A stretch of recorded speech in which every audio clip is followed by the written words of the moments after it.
सुखदाय हो साधने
Hare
भुलली नारी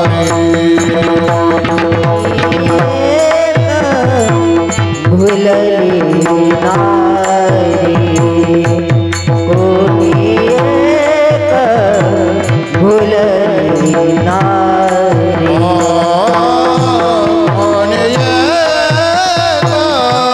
भुलली नारी भुलली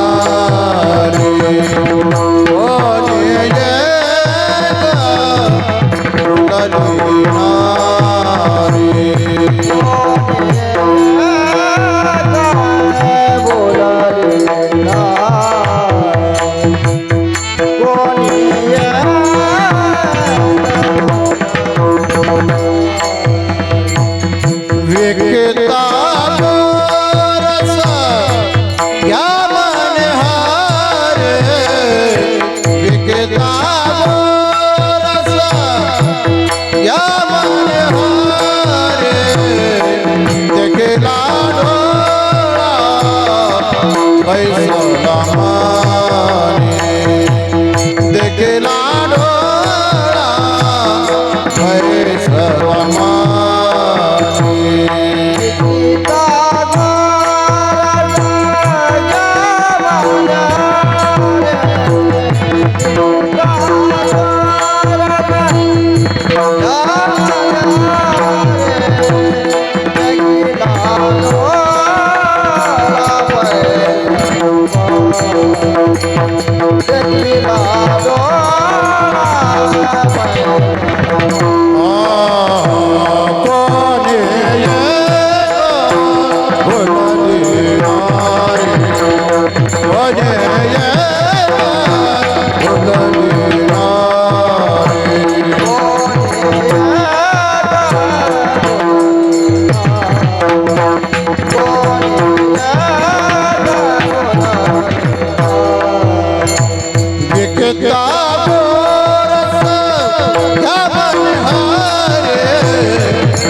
हल कोणी के भुलले नारे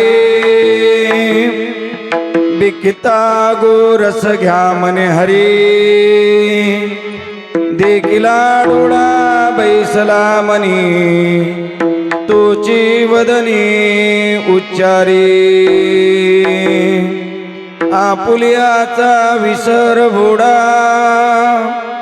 गोविंद कडा कवतुके देखिला डोळा बैसला मनी तोची वदनी उच्चारी तुका मने हाशे जन नाही कान तैठाई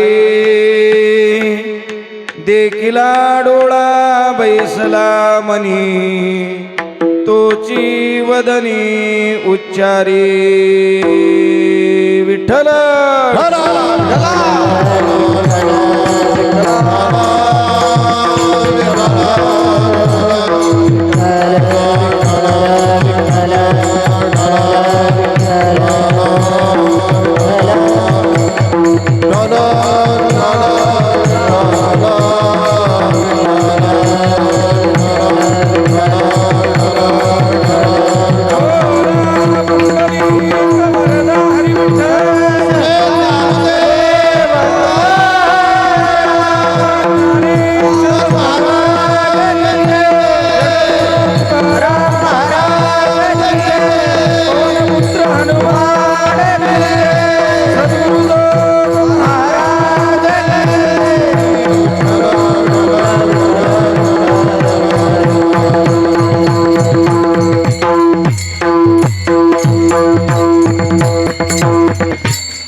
कोणी के भुलले नारे बिकिता गोरस घ्या मने हरी देखिला डोळा बैसला मनी तोची वदनी उच्चारी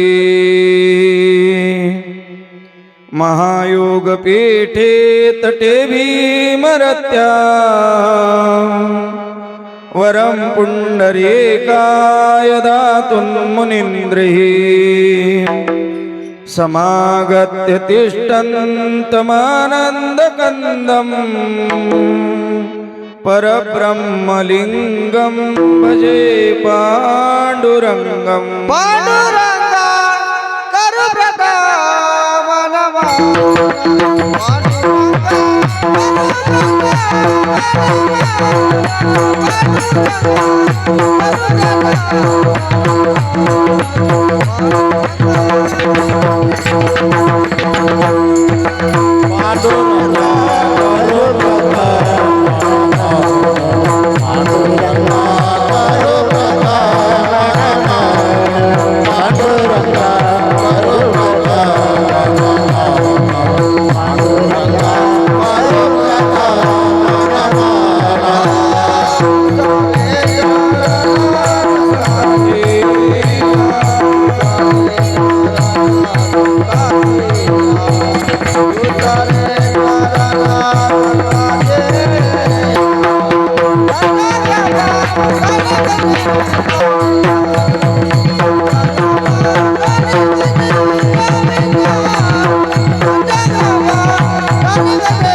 वेदांचे केलिया स्मरण होय सकळ विद्यांचे अधिकरण तेची वंदू श्री चरण श्री गुरूंचे ते नमस्कारोनी आता ओम नमो ज्ञानेश्वरा करुणाकरा दयाळा तुमचा अनुग्रह लादलो पावन झालो चराचरी मस्तक हा पायावरी या वारकरी संतांच्या माझी वाणी तुझे वर्णी गुणनाम ऐश देई प्रेम काही कडा व्रजे व्रजे कमंडनम समस्त पाप खंडनम स्वभक्त चित्तरंजनम सदैव नंदनंदनम सुपीच गोच्छ मस्तकम सुनाद वेणु हस्तकम अनंगरंग सागरम नमामि कृष्ण नागर नमामि कृष्ण नागरम नमामि कृष्ण नागरम कोणी की भुलली नारी बिकिता गोरस घ्या म्हणे हरी देखिला डोळा बैसला मनी तोची वदनी उच्चारे असं कमी जास्त करून राहिलं थोडा प्राप्त प्रसंगी कीर्तन रूपी सेवेकरता घेतलेला अभंग जगद्गुरु जगतवंदनीय महाराष्ट्र भूषण संत हृदय सम्राट श्रीमंत श्री तुकोबराय यांचा 4 चरणाचा अभंग। या अभंगातून जगद्गुरु तुकोबराय एका गवडणीच्या माध्यमातून जो भगवत भक्त भक्ती करतो आणि भगवंताची भक्ती केल्यानंतर त्याच्या जीवनामध्ये त्या भक्तीचे आविष्कार काय प्रगट होतात हे एका गवडणीच्या माध्यमातून प्रतिपादन करतात। विठ्ठल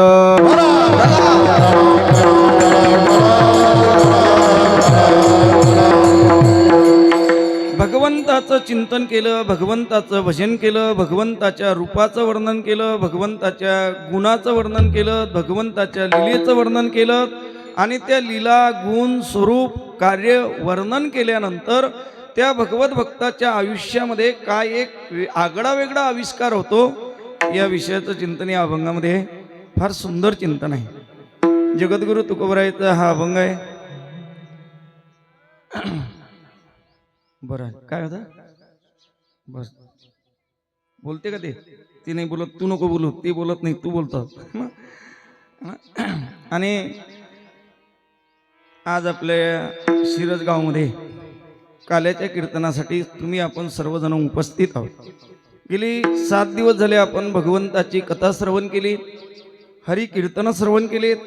या कथारूपी यज्ञाची पूर्ण आहुती म्हणजे काल्याचं कीर्तन आणि काल्याच्या कीर्तनासाठी सर्व आमचे हे बालगोपाळ टाळकरी मंडळी आणि सर्व आमचे दिग्गज कलाकार मंडळी, आमचे आदरणीय आमचे परमस्नेही दिलीप भाऊ कवडे आणि आमचे वावगे बुवा, आमचे राजू भाऊ होते, आमचे अरुण पाटील आहेत, पेटीवाले बाप्पू, आमचे आदरणीय शुभम महाराज आहेत, आमचे दांडगे भाऊ आहेत, सर्व टाळकरी मंडळी असतील आणि ज्यांचा तुम्ही 7 दिवस मृदंग ऐकलात, तुम्हीच नाही अवघ्या महाराष्ट्रामध्ये ज्यांच्या मृदंगाचा आवाज झणझणतो, अवघ्या कोणे दऱ्याखोऱ्यामध्ये महाराष्ट्रामध्ये त्यांच्या मृदंगाचा आवाज आहे असे आमचे आदित्य महाराज, त्यांचंही 7 दिवस आपल्याला त्यांनी सेवा दिली।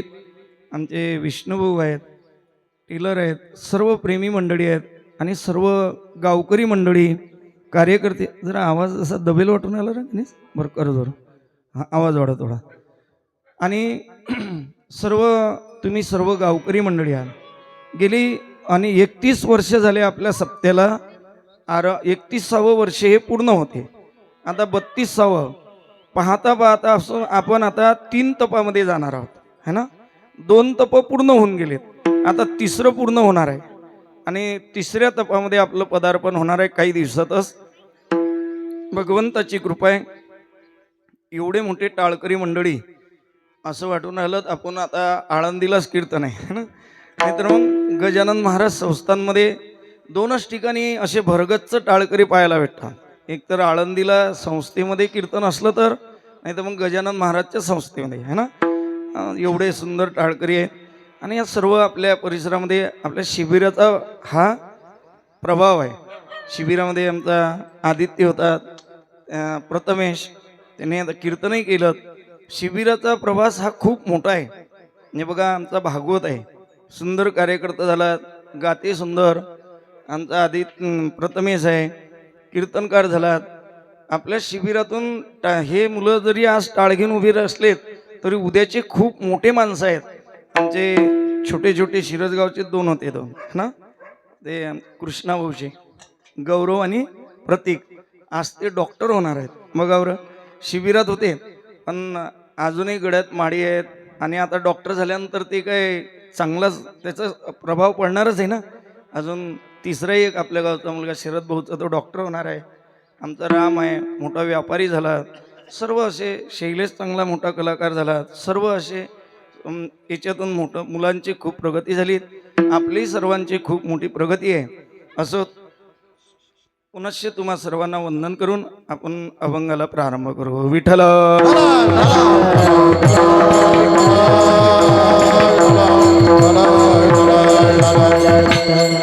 आमचा पवन आहे, पवन जर आलाच होता परिचय, तो उमेदवार आहे यावर्षीचा ना. आणि म्हणून सर्व जगद्गुरु तुकोबरायचा हा अभंग आहे. अभंग गवडणीच्या प्रकरणातील अभंग आहे. अभंगामध्ये शब्दरचना अशी आहे. महाराज असं बोलतात, कोणी एकी भुलली नारी, बिकिता गोरस घ्या म्हणे हरी. म्हणजे दही दूध विकणाऱ्या अनेक गवळणी आहेत, याच्यावरून सिद्ध झालं. कशावरून सिद्ध झालं? कोणी एकी, कोणी एकी, कोणीतरी एक असं म्हटलं म्हणून अन्य गवळणी आहेत असं सिद्ध होतो है ना. अन्य गवळणी आहेत असं सिद्ध होतो. कारण गोकुळामध्ये जगद्गुरु तुकोबरायलाही मान्य आहेत की अन्य गवडणी होत्या, पण अनेक गवडणीतली एकच गवडण भुलली. मग ते कोणची गवडण भुलली आणि नेमकं ते गवडण कोणची, आणि तुकोबरायला अनेक गवडणीपैकी अशी एक गवडण भुललेली कोणची अभिप्रेत आहे, त्याचं आपण चिंतन करणार आहोत. विठ्ठल.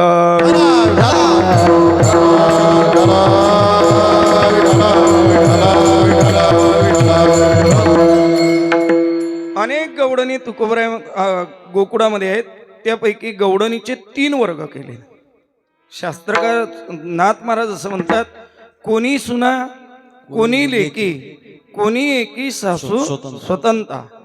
एक सासूची भूमिका घेणारी गवडण आहे, एक सुनीची भूमिका घेणारी गवडण आहे, आणि एक मुलीची भूमिका घेणारी गवडण आहे. म्हणजे अशा 3 अवस्थेतल्या गवडणी गोकुळामध्ये आहेत. एक कर्मपर गवडण आहे, एक उपासनापर गवडण आहे, आणि एक ज्ञानपर गवडण आहे. मग ज्ञानपर गवडण कोणाची भूमिका घेतो? सासूची भूमिका घेते. कर्मपर गवडण मुलीची भूमिका घेते, आणि उपासनापर गवडण सुनीची भूमिका घेते. पण नेमकं अभंगात कोणची गवडण आहे त्याचं आपण चिंतन करणार आहोत. ह्या झाल्या गवडणी गोकुळातल्या. पण का हो महाराज, सासूची भूमिका घेणारी गवडण ज्ञानाचीच आहे असं कशावरून? कारण महाराजांचे शब्द आहेत, कोणी सासवा स्वतंत्र, आणि ज्ञान स्वतंत्र असतो. ज्ञान प्राप्त झालं की त्याला काही कशाची गरज नाही, तो स्वतंत्र असतो. सासूची भूमिका घेणारी गवडण स्वतंत्र आहे. उपासनापर गवडण, उपासना हे कधीही परतंत्र असतो, ते स्वतंत्र नसते. तुम्हाला कोणची उपासना करायची असेल तर तुम्हाला कोणाचं तरी मार्गदर्शन घ्यावं लागेल. मनाने, स्वतंत्र मनाने करता येणार नाही. त्याला कोणाचा तरी आश्रय लागेल, कोणाच्या तरी आज्ञेखाली तुम्हाला राहावं लागेल, तरच तुम्हाला उपासना घडेल. म्हणजे उपासना रूपी गवडण हे सुनीची भूमिका घेणारी आहे. कारण घरामध्ये एकदम सुनीला स्वतंत्र राहता येत नाही, एकदम नाही राहत आहेत. कालांतराने ते स्वतंत्र होते, तो विषय सोडून द्या. पण आल्याबरोबर तर तिला 2-4 दिवस का होईना पण परतंत्रच राहावं लागते. तशी कर्मपर गवडण मुलीची भूमिका घेणारी आहे. आणि मुलीची भूमिका घेणारी गवडण, मुलगी बघा आईकडे असतो त्यावेळेस पूर्णपणे स्वतंत्र असते, आणि तीच मुलगी सासरी गेल्यानंतर परतंत्र होते. तसं कर्म काही बाजूला स्वतंत्र आहे आणि काही बाजूला परतंत्र आहे. काही कर्म असं आहे की ते करताना तुम्हाला स्वतंत्रता नाही. आता तुम्हाला घराची वास्तुशांती करायची आहे आणि समजा मुहूर्त नाही, करता येईल का? जरी घर तुम्ही बांधलं, जरी तुमचा पैसा आहे आणि पूजा तुम्हालाच करायची आहे, पण पुढे काय? पैसाही तुमचाच आहे, सर्व तुमचंच आहे आणि तुम्ही ठरवलं रविवारच्या दिवशी आपल्याला सुट्टी आहे आणि अडचण काय?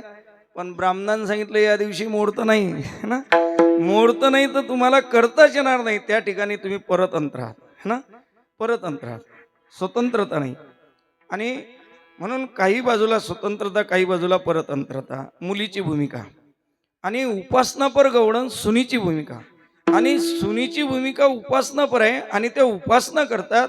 उपासना नाम आपलं कर्माचं पालन करतात. आणि नेमकं गवळणीचं कर्म कोणचं होतं? गोकुळामध्ये ज्या गवळणी राहायच्या त्यांचं नित्यकर्म कोणचं होतं? नित्यकर्म म्हणजे उपासनाच आहे एक प्रकारची. आणि मग त्या उठल्यानंतर त्यांचं नित्यकर्म असायचं काय? सकाळी उठायचं, गाई म्हशीचे शेण काढायचं, दुधाची धार काढायची, दूध तापवायचं, त्याचं लोणी तयार करायचं, त्याचं मंथन करायचं, त्याचं दही करायचं आणि दह्याचं मंथन केल्यानंतर लोणी काढायचं. ते दही, लोणी, ते ताक सर्व डेऱ्यात भरायचं आणि डेऱ्यात भरल्यानंतर ते विकायला जायचं. असं त्यांचा नित्यक्रम होता. पण हा नित्यक्रम असताना हे झालं त्यांचं कर्म. पण जगद्गुरु तुकोबराय असं म्हणतात की त्या भक्त होत्या आणि भक्ताला भगवंताची भक्ती करण्यासाठी काही करावं लागत नाही. जे कर्म आहे त्या कर्मामध्येच तो भक्ती करू शकतो. गोपीने आपल्या कर्मामध्ये भक्ती केली. दुसरा एक महत्वाचा विषय आहे की काही ठिकाणी आपलं कर्मच भक्ती हरिरूप करता येतं. मग कशा पद्धतीने करता येतं पुढे पहा. नित्यकर्म आहे आणि नित्यकर्म करताना ते सारखं चिंतन करत होते. कृष्ण कृष्ण कृष्ण कृष्ण कृष्ण सारखं चिंतन. शेण काढताना चिंतन, गाईचे दूध काढताना चिंतन, ते मंथन करताना कृष्ण कृष्ण. महाराज म्हणतात ना, कामामध्ये काम काही म्हणा राम राम. कामामध्ये काम आपल्याला म्हणता येतं आणि मग कामामध्ये काम काही म्हणा राम राम.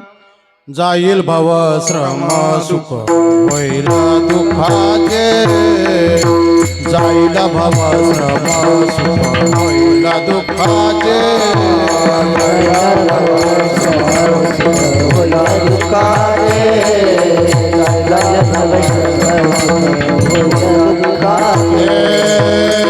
कामामध्ये कामा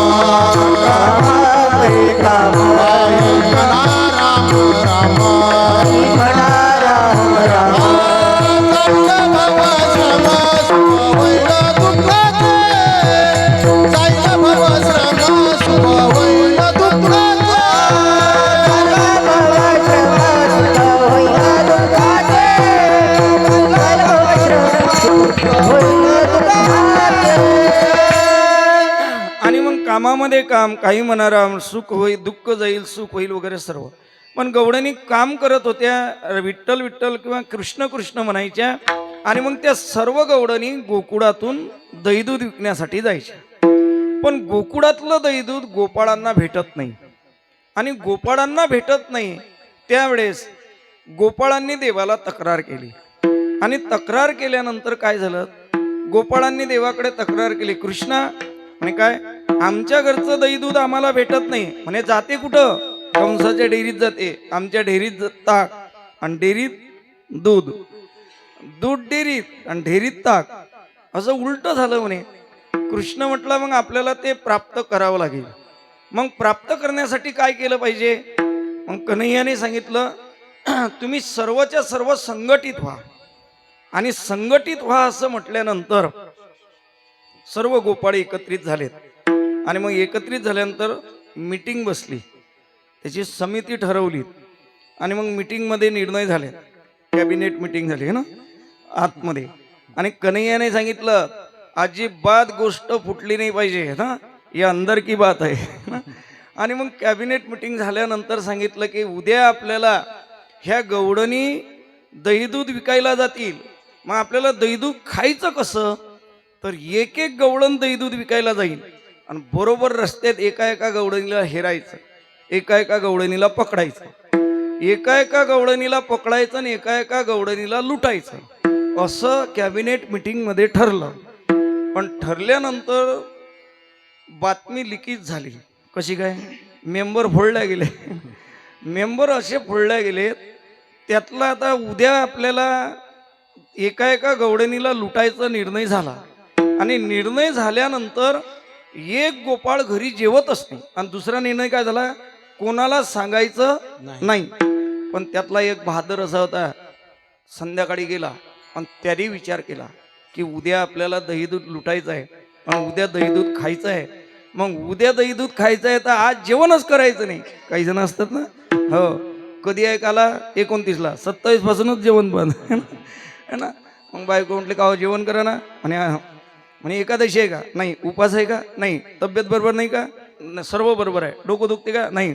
मग जेवत का नाही? तो म्हटलं काही कळते का तुला? 51 रुपये वर्गणी दिली, परवा काल आहे ना. जास्त दखलं, जेवण केलं पाहिजे ना. आणि तसं एका गोपाळानं जेवणच केलं नाही. बातमी कशी फुटली पहा. एक गवती, त्याची आई विचारते, बाळा जेवण करणार? नाही, जेवण नाही करत. अरे का जेवत नाही? जेवण करत नाही? नाही म्हणे, जेवण नाही करत. आता याला सांगायचंच नव्हतं, पण ती आग्रह करत होती, बाळा एवढा तू एकुलता एक माझा बाळ, तू उपाशी राहिला तर मला कसं होणार आहे? अरे बाळ जर उपाशी झोपला तर आईला सुद्धा झोप लागत नाही. आईने त्या बाळाला असं म्हटल्यानंतर बाळ थोडं, बाळानं सांगितलं, आई आमची मीटिंग झाली. म्हणे कशी रे मीटिंग झाली? म्हणे आमचा कृष्ण आमचा बॉस आहे. म्हणे बरं. आम्ही त्याच्याजवळ तक्रार केली की आमच्या घरी दही दूध खायला भेटत नाही. मग त्यांनी आम्हाला सांगितलं की उद्यापासून तुम्हाला दही दूध देतो, म्हणून मी आजपासून जेवत नाही. ती गवळणीचे लाईट लागले. ती म्हटली, बाळा तुमचा कृष्ण तुम्हाला दही दूध कसा देतो रे? म्हणे आमची मीटिंग झाली आणि मीटिंगमध्ये ठरलं की दही दूध कसं खायचं. म्हणे कसं खायचं? म्हणे गवळणी दही दूध विकायला जातात. पहिले गवळणी एक एक गवळण जायची गोकुळातून, जिचं झालं ती निघाली, जिचं झालं ती निघाली. आता बाजारात जाण्याचं शेतकऱ्याचं कसं असते, ज्याचं सोयाबीन तयार झालं तो मार्केटमध्ये. ते एकत्रित संघटित नव्हतेच ना, तसे संघटित नव्हते, पण संघटित झालं पाहिजे. आणि मग त्या गवळणीने विचारलं, कसा लुटतो रे कृष्ण? म्हणे उद्या कन्हैयाने ठरवलं बरोबर रस्त्यात बसायचं आणि एक आला की धरला, एक आला की धरला, एका एकालाच लुटायचं. गवळण म्हटली, बाळा तू जेवण करून घे, तू लोणी खा, आता खाल्लंही नाही तरी चालते, झालं तुझं काम आहे ना. ती लगेच गावात गेली आणि तिने मिटिंग घेतली है ना, कारण एकाच पक्षाची थोडी मिटिंग असते काय ना, दुसऱ्याही पक्षाची मिटिंग असते. गड्या त्यानं गाडी पाठवली, आपली जाऊ द्या गड्डे, रात्र वैरायची आहे. आणि मग सर्व गवळणी एकत्रित आल्यात आणि गवळणी त्या गवळीने सांगितलं, ए वेडे आहात का तुम्ही? आपल्यासोबत घात होणार आहे. कृष्णानं संघटना केली आणि उद्या तो आपल्याला एका एकाला लुटणार आहे. मग एका एकाला लुटणार आहे, त्याची काय हिंमत? तो एकट्याला लुटू शकतो. आपण संघटित व्हा. आणि मग गवळणी संघटित झाल्या आणि दुसऱ्या दिवशी गवळणीने निर्णय घेतला की उद्यापासून आपल्याला दही दूध विकायला जायचं, पण एकटं जायचं नाही ना. मग कसं जायचं? सर्व गवळणी एकत्रित आल्यात आणि त्या गवळणी रस्त्याने दही दूध विकायला निघाल्यात. महाराज असं वर्णन करतात, गवळणीचा थाट निघाला मथुरे हाटा लागे. आणि मग सर्व गवळणीचा थाट, समुदाय दही दूध विकायला निघाला. कृष्णाने पाहिली दिंडी. कृष्ण म्हटलं, का रे बातमी फुटली गड्या, आपल्यातला कोणीतरी मेंबर फुटला म्हणून आपलं सरपंच पद गेलं म्हणे, आता काही खरं नाही राहिलं म्हणे ना. आणि पाहिलं सर्व गवळणीचा थाट निघाला मथुरे हाटा लागी. आणि त्या सर्व गवळणी निघाल्यानंतर कन्हैया हिम्मत केली कन्हैयाने, अरे येऊ द्या, किती संघटित असले तरी आपणही संघटित आहोत, किती येऊ द्यात. आणि कन्हैयाने उडी मारली. ते देखोने जगदीश धावला गोप घेऊन हाती. आणि कन्हैयाने हातामध्ये ते गोप घेतलं, ते त्याची काठी घेतली, उभा राहिला. अजिबात माल न्यायचा नाही. त्यावेळेस गवळणी देवाचं चिंतन करत होते. पण काही गवळणी असे आहेत, आपल्या देवाची भक्ती करतात आणि त्यांना देव प्राप्त होते. देव प्राप्त झाला, पण प्राप्त झाल्यानंतरही सर्वच गवळणीची अवस्था अशी होत नाही. का होत नाही? कारण त्याला कारण आहे. जीव देवाची भक्ती करतो, पण भक्ती केल्यानंतर देव भेटतो. देवाची गोडी निर्माण होते, कथा ऐकण्याची आवड निर्माण होते, नामस्मरण करण्याची आवड निर्माण होते, उपासना करते, पण तरी मात्र देवाशी एकरूप होत नाही. का? कारण त्याचं कर्म बाकी राहते. काहीचं कर्म भोगायचं बाकी आहे, काहीचं प्रारब्ध बाकी आहे. मग एक गवडण त्या कन्हैयाला म्हणते, कन्हैया सरसर पडता हो बाजूला बाबा, जाऊ दे आम्हाला दही दूध विकायला जाऊ दे. एक म्हणते, कन्हैया तू आलास, तू अडवलंस, पण आमची तुला विनंती आहे. कन्हैया ती म्हणते, सासूरवाशिनी आम्ही गवडणी है ना. कन्हैया आम्ही सासूरवाशिनी आहोत, आम्ही जीव आहोत, आम्ही कर्माच्या अधीन आहोत, कर्म भोगण्यासाठी आलो, प्रारब्ध भोगायचं आहे. सासूरवाशिनी आम्ही गवडणी. आणि दुसरं म्हणते की कन्हैया अजूनही कर्माचा हिशोब बाकी आहे. सासू सासरे कोपतील घरी सासू सासरे ते क्रोधायमान होतील, आम्हाला दही दुधाचा हिशोब द्यावं लागते. सासूरवाशिनी आम्ही गवडणी, आम्ही सासूरवाशिनी आहोत, आम्हाला हिशोब द्यावं लागते. जीव प्रारब्धाच्या अधीन आहे, कर्माचा सासूरवाशिनी आहे, त्याला कर्माचा हिशोब द्यावं लागते. पण एक जीव असा आहे की कन्हैयाचं चिंतन करतो, आणि चिंतन करता करता प्रारब्धाचाही क्षय झाला, प्रारब्धही भोगून संपलं, कर्मही भोगून संपलं, भस्मसात कुरुते अर्जुना. आणि मग सारखं देवाच्या चिंतनाने त्याच्या जीवनामध्ये असा प्रभाव झाला.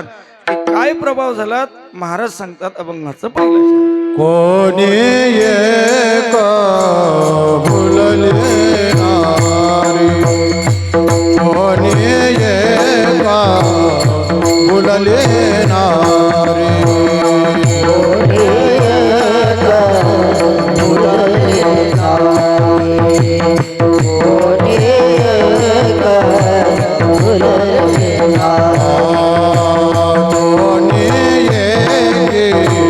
भुलले नारी, भुलले नारी,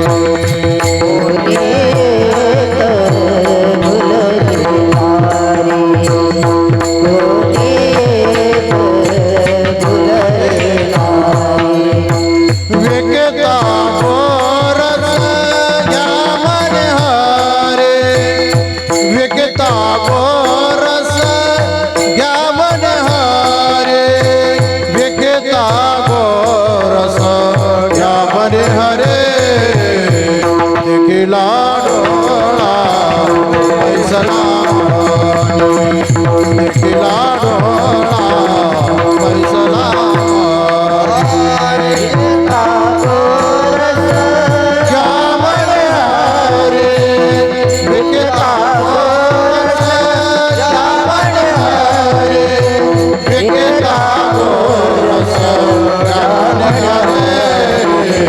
देखिला डोळा पैसला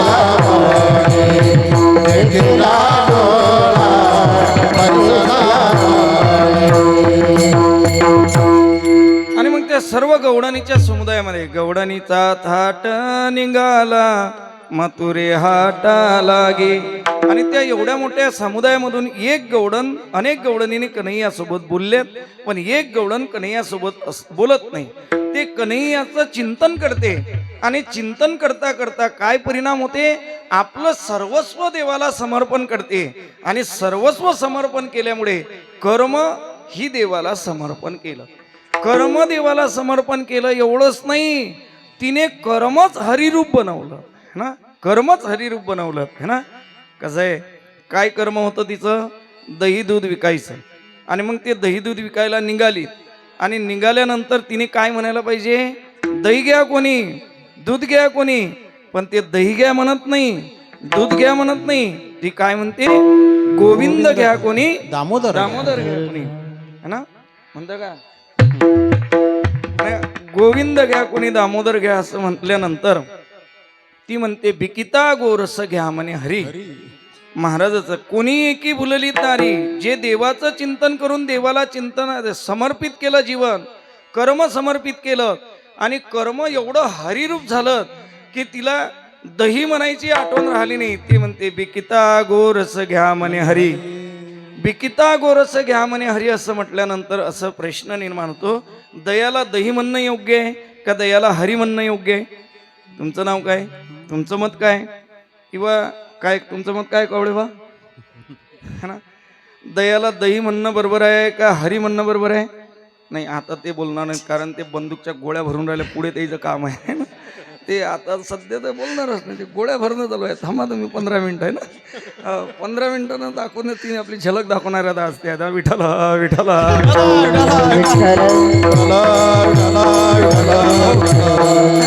बरं राहू द्या कवडे वा. आता बोला, सांगा, दयाला दही म्हणणं योग्य आहे का हरी म्हणणं योग्य आहे? असा व्यवहार आहे, दयाला दही म्हटलं पाहिजे. पण ही गवडण दयाला दही म्हणत नाही, हरी म्हणतो. का हरी म्हणतो?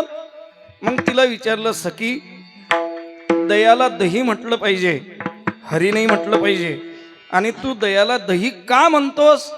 तिचं उत्तर महाराजांनी दिलं, अभंगाचं दुसरं चरण. देखिला डोळा बैसला म्हणे,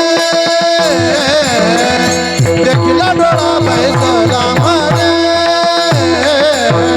देखिला डोळा बैसला म्हणे, देखिला डोळा बैसला म्हणे, देखिला डोळा बैसला म्हणे, देखिला डोळा बैसला म्हणे, देखिला डोळा बैसला म्हणे, देखिला डोळा बैसला म्हणे, देखिला डोळा बैसला म्हणे, देखिला डोळा बैसला म्हणे. तो जे वदने नाम उच्चारे, तो जे वदने नाम उच्चारे, तो जे वदने नाम उच्चारे, देखला डोळा बैसला म्हणे, देखला डोळा बैसला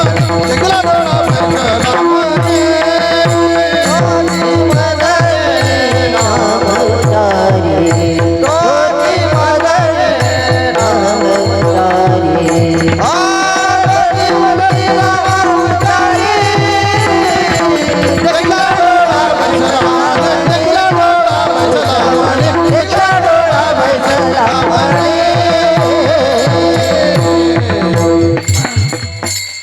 त्या गवडणीला विचारलं, सखी दयाला दही म्हटलं पाहिजे, दयाला हरी म्हणणं योग्य नाही, आणि तू दयाला दही का म्हणत नाहीस आणि दयाला हरी का म्हणतोस? त्यावेळेस तिनं उत्तर दिलं की दयाला मी हरी म्हणतो याचं कारण असं आहे, मी त्या कन्हैयाला पाहिलं आणि पाहता बरोबर तो माझ्या डोळ्यांनी पाहला आणि मनामध्ये मी तो भरला आणि मनामध्ये त्याला साठवल्यानंतर जे मनात होतं तेच वाणीतून बाहेर आलं. बिकित देखिला डोळा बैसला म्हणी, तोची वदनी उच्चारी. मग सखी हरी म्हणणं योग्य आहे का दही म्हणणं योग्य आहे? सामान्यता दृष्टीने दह्याला दहीच म्हटलं पाहिजे, हरी म्हटलं नाही पाहिजे. हा दोष आहे, पण शास्त्रीय दृष्टिकोनातून हा दोष नाही. कशावरून दोष नाही? त्या गवडणीने तिची अवस्था सांगितली, मी पाहला, मनात बसवला आणि मनातून तो वाणीतून बाहेर आला. आणि असं आहे, सामान्यतही असं दृष्टिकोन आहे की मनात जे असेल तेच वाणीतून बाहेर येत असते, है ना. मनात जे असेल तेच वाणीतून बाहेर येत असते. मनात जे आहे, मनात काय, आपल्या मनात काय, संसार आहे, म्हणून आपल्या मुखातून संसार बाहेर येतो. भगवत भक्ताच्या मनामध्ये देव आहे आणि देव आहे म्हणून त्याच्या मुखातून देव बाहेर येतो, बरोबर आहे. पण हे झालं एक भक्तीतलं व्यवहार. पण महाराज जगताला जग म्हटलं पाहिजे, दयाला दही म्हटलं पाहिजे, वस्तुता ज्या वस्तूला जे तिचं स्वरूप आहे तेच म्हटलं पाहिजे, दुसरं म्हणणं दोष आहे, है ना. आता मी दिलीप बोला कवडे बॉस म्हटलं योग्य आहे, आणि मी जर त्यांना भीमसेन जोशी म्हटलं तर कसं काय शक्य आहे ना. नाही, हे उपाधी झाली आणि हे उपाधी झाली, आणि उपाधी हे खोटी असते, बरोबर आहे. मग गवडणीने दयाला दही म्हटलं हे खरं आहे, हरी म्हटलं ही उपाधी आहे नाही, कारण उपाधी खोटी नसते, स्वरूप खरं असते. मग त्याचं स्वरूप हरीच आहे. कशावरून हरी आहे? तर वेदांताच्या शास्त्र चिंतनातून असं आहे. वेदांत असं सांगते, पहिलं सूत्र, अनुरेणुयाम महतो मय्या, चराचरामध्ये देव आहे, चराचरामध्ये देव आहे. उपनिषद सांगते सर्वम खलविदम ब्रह्म, सर्व ठिकाणी ब्रह्म आहे. किंवा भक्तीमध्ये ज्ञानोबराय असा सिद्धांत देतात, जे जे भेटे भूत ते ते मानिजे भगवंत. भगवंत. सर्व ठिकाणी भगवंताचं स्वरूप पहा. किंवा ज्ञानोबराय म्हणतात, सर्वा गटी राम देहादेही एक. किंवा वेदांतकार सांगतात, हरिदेव जगत जगदेव हरी हरी. मग खरं सांगा, जगदेव हरी, हरिदेव जगत. मग सर्व जगत काय आहे? हरी आहे. सर्व जग हरी आहे आणि हरिदेव जगत, आणि सर्व जगामध्ये हरी आहे. मग सर्व जगामध्ये जर हरी असेल तर दही कुठं आहे? दही कुठं आहे? जगात आहे. बरोबर आहे का? दही कुठं आहे? जगात आहे. जगात जर हरी असेल, सर्व ठिकाणी जर हरी असेल, हरिदेव जगत जगदेव हरी, आणि सर्वच जगात हरी असेल तर दही कुठं आहे? जगात आहे. आणि जगात असणारं दही सुद्धा काय? हरी आहे. म्हणून ते म्हणते, भिकिता गोरस घ्या म्हणे हरी. मग ही अवस्था प्राप्त झाली भक्तीने. देखिला डोळा बैसला मनी, तोची वदनी उच्चारी. दृष्टी बदलली, सृष्टी बदलली है ना. आणि मग तिची अंतकरणाची वृत्ती भगवंताला समर्पित केली. याला कर्म समर्पित म्हणतात. कर्म करायचं, पण कर्म देवाला समर्पित करायचं, आणि ते समर्पित कर्म देवाला प्राप्त होत असते. सांगू, पंढरपूरला चातुर्मासात एक म्हातारी आजी होती. आणि तुम्ही चातुर्मासात राहिले ना, आमच्या आजी होते चातुर्मासात. आणि पंढरपुरात जास्त म्हातारे चातुर्मासात जास्त असतात. आणि पंढरपुरातले म्हातारे काय कमी असतात, चांगले पोचेल असतात है ना. ते काय सामान्य नसतात. आता आम्ही राहिलो, आम्हाला माहीत आहे. हो, आजच्याचं माप काढतात ते घरून. ती म्हणूनच काढून दिले असतात. ते काय घरून सोपे आहेत काय ना. चांगले म्हातारे घरून काढून देत नाहीत. कारण चांगल्याला जे घरी काम करतात चांगलं, त्याला घरून कोणीच काढून देत नाही. कारण का, लोकांना माहित आहे बिगर पगारी नोकर आहे, कुठे देता काढून है ना. म्हणून म्हातारेला घरी वागवतात. जे म्हातारे बिचारे घरी काम करत नाहीत तेच चतुर्मासात असतात. आणि तुम्हाला जर चतुर्मासात जायचं असेल तर घरी काम नका करत जाऊ, पुढच्या वर्षी चतुर्मास होईल तुम्हाला है ना. आणि मग ते म्हातारी पहा, काठी हातात, सकाळी 3 वाजता, रोज 3 वाजता देवाच्या काकड्याला यायची. वासुदेव हरी पांडुरंग हरी, वासुदेव हरी पांडुरंग हरी, कृष्णार्पणम कृष्णार्पणम. काही केलं तरी कृष्णार्पणम. ते काठी हातातच कृष्णार्पणम. जेवण केलं कृष्णार्पणम. कोणी काही कोणाला फळं दिले कृष्णार्पणम. कोणचंही कर्म कृष्णार्पणम कृष्णार्पणम. एक दिवस काय झालं, म्हातारीच्या अनेक दिवस कृष्णार्पणम सुरू. तिने कचरं भरलं रूम मधलं. 4 वाजता दुपारच्या वेळेला झाडझूड करतात ना आपल्या इकडे, सर्व घर स्वच्छ करतात ना 4 वाजता. का सकाळी एकाच वेळा करत असताय ना, तसं 2 वेळा करत जा. 4 वाजता करायचं. आणि 4 वाजता तिने दुपारच्या वेळेला स्वच्छ केलं. आणि असं आहे, देवपूजा किती वेळा केली पाहिजे? सकाळी देवपूजा केली पाहिजे. नंतर 9 वाजता देवासोबत बोललं पाहिजे, नाश्ता दिला पाहिजे देवाला करून.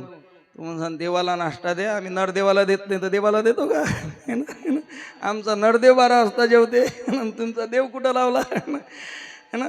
आणि मग देवाला 12 वाजता नाही होते. आणि 4 वाजता देवाचा शृंगार करतात. पंढरपूरला पाहिला, 4 वाजता अर्धा तास मंदिर बंद असते, देवाचा सुंदर शृंगार करतात. मस्त कपडे वगैरे बदलले. आणि 4 वाजता म्हातारीने कचरं भरलं. ब्राह्मणाने सुंदर शृंगार केला. आणि म्हातारीने घरी कचरं भरलं. आणि रोजच तिचं कृष्णार्पणम कृष्णार्पणम. आणि तिने ते कचरं उचललं आणि ते रूमच्या बाहेर टाकलं रोडवर. कृष्णार्पणम. ते सर्व कचरं देवाच्या अंगावर कचरं पडता बरोबर ब्राह्मणाला एवढा राग आला. म्हणे, बापरे, कोण आहे असा देवाच्या अंगावर कचरा टाकते? असा राग आला. सर्व बडव्यांची सभा भरली. आणि मग एका बडव्याने सांगितलं, अरे एक म्हातारी आहे म्हणे, रोज म्हटलं की कृष्णार्पणम कृष्णार्पणम म्हणते, पांडुरंग हरी म्हणते. तिने कचरं टाकलं, कृष्णार्पणम म्हटलं, ते देवाच्या अंगावर पडलं. आता राग आला ना, देवाच्या अंगावर कचरं पडलं.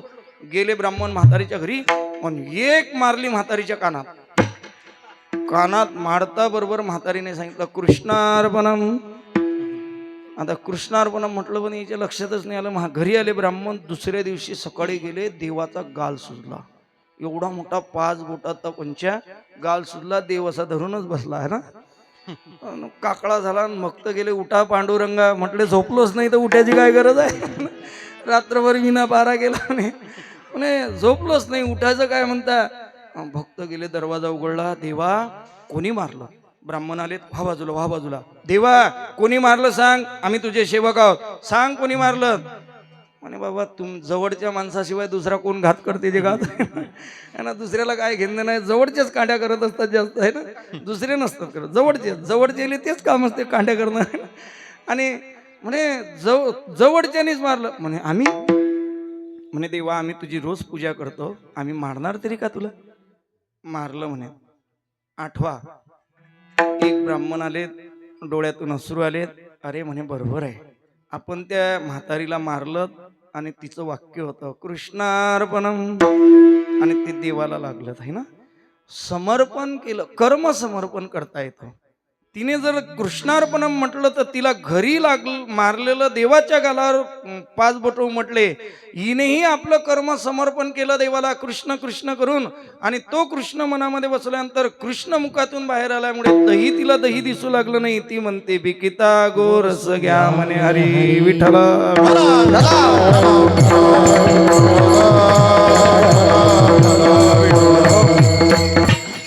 मग सखी हरी म्हटलं, देवाचं चिंतन केलं, कर्म करत राहा. कर्माबद्दल काही नाही, पण केलेलं कर्म देवाला समर्पण करा है ना. पण कर्माचा अहंभाव घेतला की तो बद्ध अवस्थेला कारण ठरतो. आणि कर्म जर समर्पण केलं तर मुक्त होतो जीव. कर्माने जीव मुक्तही होतो आणि कर्माने जीव बद्धही होतो. बद्ध कसा होतो? ममत्व स्वीकारलं की बद्ध होतो. आमचे गुरुजी सांगायचे, कुंभारबा होते. कुंभारबाचा मुक्काम दर मजल मुक्काम करत कुंभारबा मडके घडवायचे. मडके विकत गेले. कुंभारबाकडे त्याची बायको कुंभारीन आणि 2 मुलं आणि ते त्याचे 2 सेवक, ते गाढव त्याच्यावर मडके भरलेत, निघालेत. आणि एका गावात मुक्कामाला आलेत. पाटलाचा मोठा वाडा होता. आणि मग पाटलाला सांगितलं, पाटील रात्रभर निवास भेटेल का? पाटलाला सांगितलं अडचण नाही, राहा सप्रीमध्ये राहा. पण पाटलीन हुशार होती. पाटील म्हणे आपण आता आधुनिक पाटील आहोत, पहिल्यासारखे पाटील नाही म्हणे. पहिले पाटील कसे होते? त्याच्या घरी भरपूर गाई म्हशी, बरोबर आहे ना, भरपूर गाई म्हशी येते सर्व. आता पाटील डिजिटल झाले. आता पाटलाच्या घरी गाई म्हशी नाहीत ना, काहीच नाही आहे ना. आता काय कोंबड्या वागवतील का काय माहीत काही दिवसानं. गाई सोडल्या पाटलानेच गाई वागवल्या पाहिजेत. पूर्वी असे होते पाटलाचे मोठमोठे वाडे, गाई म्हशी. आता लोक वागवत नाहीत. आता ती म्हटली का हो, या कुंभारबाला घरी निवास दिला. आता या कुंभाराकडे 4-5 गाढव आहेत, यांना बांधायसाठी आपल्या घरी दोर नाहीत ना. कारण आपल्या घरी ढोरच नाहीत. आपल्या घरी ट्रॅक्टर आहे, गाडी आहे, स्प्लेंडर आहे, होंडा आहे, आणि बैल नाहीत. आणि बैल असते काही असतं तर मग आपण दिले असते दोर, पण यांना बांधायला दोर नाहीत. मग त्या पाटलाला त्याला चिंता वाटली. पाटील म्हटले, कुंभारबा तुम्हाला राहण्यासाठी जागा तर दिली, पण तुमचे गाढव बांधण्यासाठी आमच्याकडे दोर नाही. कुंभारबा हसलेत आणि कुंभारबाने सांगितलं, पाटील चिंता करायचं काम नाही है ना, गाढवाला दोर नाही पाहिजे. म्हणे बाबा हे असे जर मोकळे सोडले तर कोणाच्या शेतात जातील ना, आणि शेतं आमचेच आहेत, सरे आखरं पाटलाचेच असतात. पाटलाला चिंता पडली. म्हणे आमच्या जवळचे शेतं आमचेच आहेत, रात्रभर शेतात जातील. म्हणे चिंता करू नका, ते आमचे गाढव आहेत, तुम्ही काळजी करू नका. कुंभारीने एवढी हुशार, जेवण झाले आणि त्या गाढवाला असं उभं केलं लाईन मध्ये, मग काहीच केलं नाही, फक्त त्याच्या पायावरून असा हात फिरवला है ना. त्याच्या पायावरून हात फिरवला. रात्रभर गाढव एकाच जागेवर उभे, रात्र झाली एकाच पायावर उभे. हा, सकाळ झाला, पाटलीन उठली. पाटलीनला असं वाटलं हे झाडून घेतलं पाहिजे म्हणून पाटलीन काडी घेतली, कारण बांधेलच नव्हते ना. वरून रट्टे हाणले, पण गाढव जागेवर हालायचं कामच नाही. शेवटी पाटलीन कंटाळली. पाटलीने त्या कुंभारींना उठवलं. म्हणे कसे आहे ते गाढव? ते म्हटले, पाटलीन बाई त्यांना सोडावं लागते. म्हणे बांधलेच नाहीत ना. आणि तुम्ही काळजी करू नका. तिने असा हात फिरवला रात्रीला, आणि सकाळी असा हात फिरवला, गाढव झिंगाट पळतच गेले ना. माझा दृष्टांत संपला. बांधलेले होते का गाढव? नाही, पण त्यांना असं वाटलं की हे सर्व आपण बांधलेलंच आहोत. हे त्यांची अंभावना आणि त्यांना बद्ध अवस्थेला पोहोचवली. तसं जीव आहे. कर्म जर जीवाने कर्माचं ममत्व स्वीकारलं तर जीव बद्ध होतो, आणि कर्म जर समर्पण केलं तर तुकोबरायंतात अशी अवस्था होते, त्याला चराचरामध्ये हरी दिसतो. बिकिता गोरस घ्या म्हणे हरी, अशी अवस्था होते. आणि मग त्या गवळणीला विचारलं, का ग सखी तू इथं उभी आहेस? आणि मग तुला आता हे बाकीचा संसार आहे, कर्म आहे, ती म्हणते आता याचा सर्व याचा विसर पडला आणि माझ्या जीवनामध्ये फक्त कौतुक आता गोविंदाचं. गोविंद कडा कौतुके आपुलियाचा विसर गोडा. आपुलियाचा विसर भोळा आपुलियाचा विसर भोळा आपुलियाचा विसर भोळा आपुलियाचा विसर भोळा आपुलियाचा विसर भोळा आपुलियाचा विसर भोळा आपुलियाचा विसर भोळा आपुलियाचा विसर भोळा गोविंद कडा कौतुके गोविंद कडा कौतुके गोविंद कडा कौतुके गोविंद कडा कौतुके गोविंद कडा कौतुके देखिला डोळा बैसला माने देखिला डोळा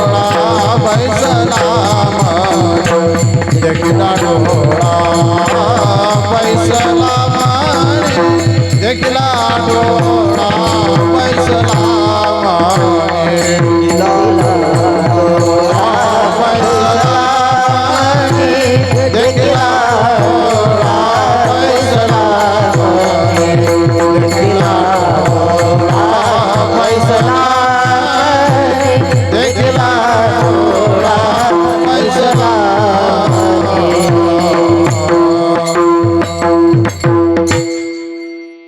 त्या गवडणीला विचारलं, का ग सखी तुला इथं उभी राहिलीस, तू घरी म्हणतोस दही म्हणत नाही, बिकिता गोरस की हा म्हणे हरी. बाकी ती म्हणते आता मला कशाची गरज नाही, देहाची गरज नाही, संसाराची गरज नाही, प्रारब्ध कशाची गरज नाही, सर्व देवाला समर्पण केलं.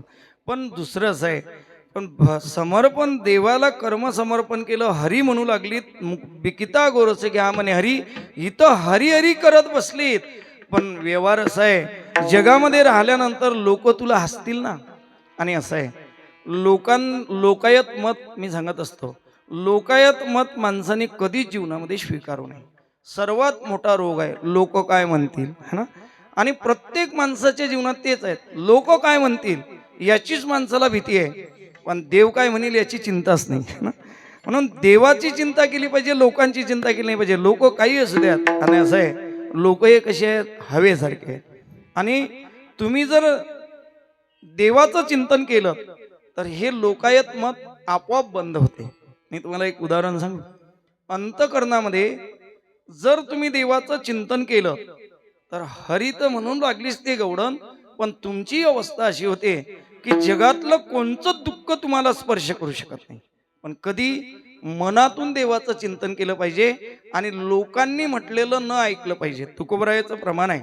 तुकोबरायांचा तुम्हाला जर भक्ती मार्गाने लागलेत आणि तुम्हाला जर भक्ती करायची असेल तर तुकोबरायचं पहिलं सूत्र आहे. तुकोबराय म्हणतात, तेजोनिया जन भक्ती करा.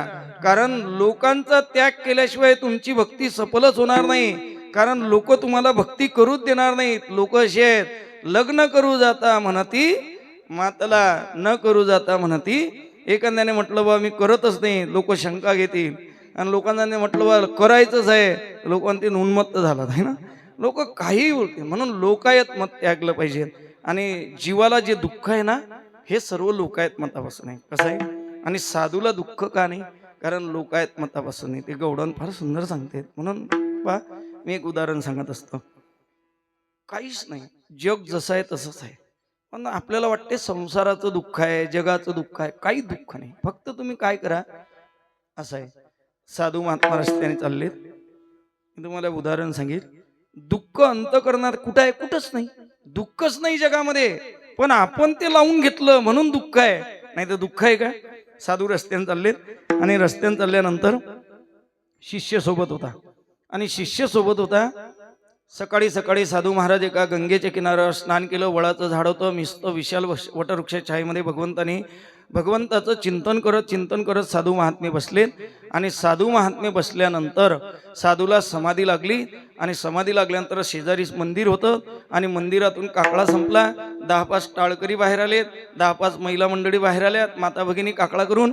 आणि त्या माता भगिनींनी साधूला पाहिलं, पायावर फुलं ठेवलेत, नमस्कार केला, निघून गेल्यात. पण टाळकरी फार भारी. टाळकरी का सोपी असतात का?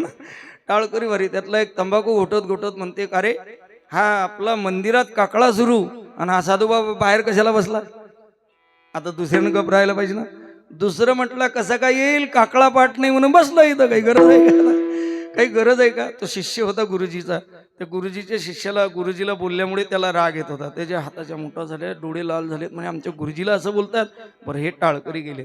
नंतर 10-15 मिनिटांनी ते 10-15 जण आलेत. ओळाच्या झाडाखालून रात्रभर बावननाथाची पोथी वाचून. बावननाथाची पोथी माहिती आहे का तुम्हाला?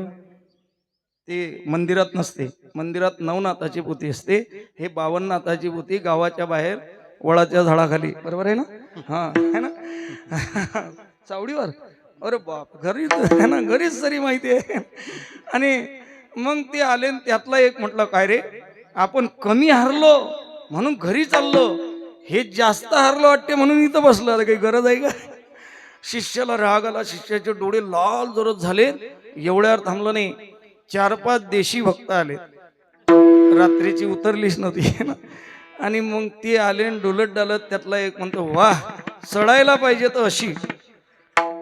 मग तो शिष्याला राहुलं नाही. शिष्याने सांगितलं, गुरुदेव आके खोलो. सुनो तो सही गुरुदेव, देखो तो सही गुरुदेव, आके खोलो गुरुदेव, सुनो तो सही, लोग आपके बारे में क्या बात करते हैं, सुनो तो सही गुरुदेव.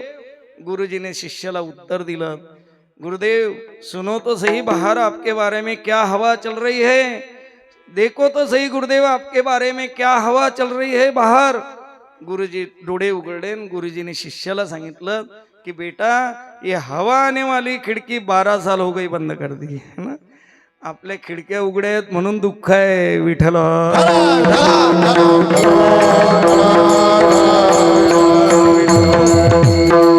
प्रवास पुढे गेला.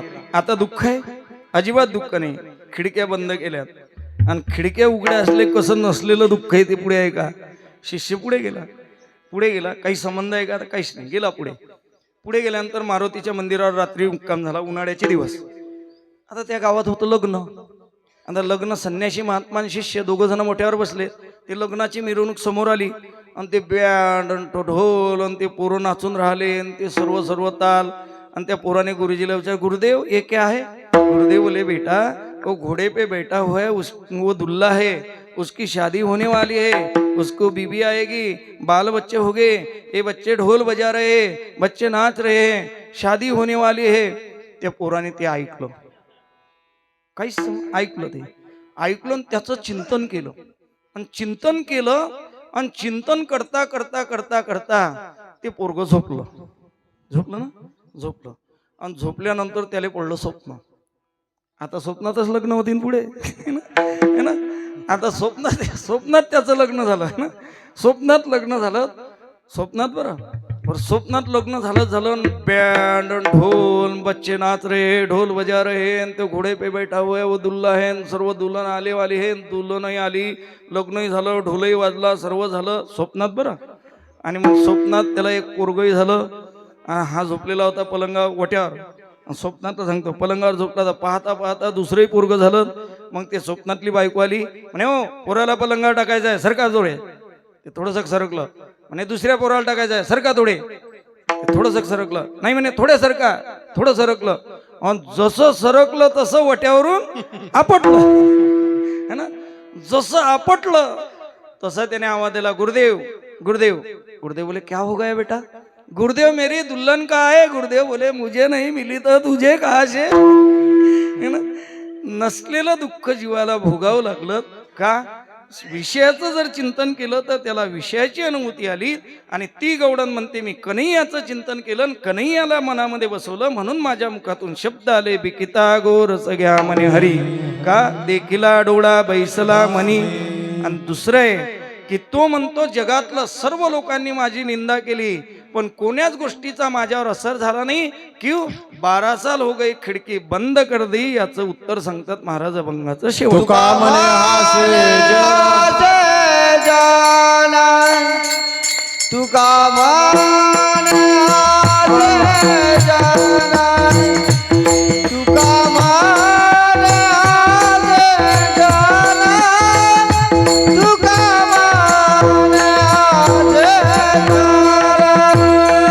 तुका म्हणे हासे जन तुका म्हणे हासे जन तुका म्हणे हासे जन तुका म्हणे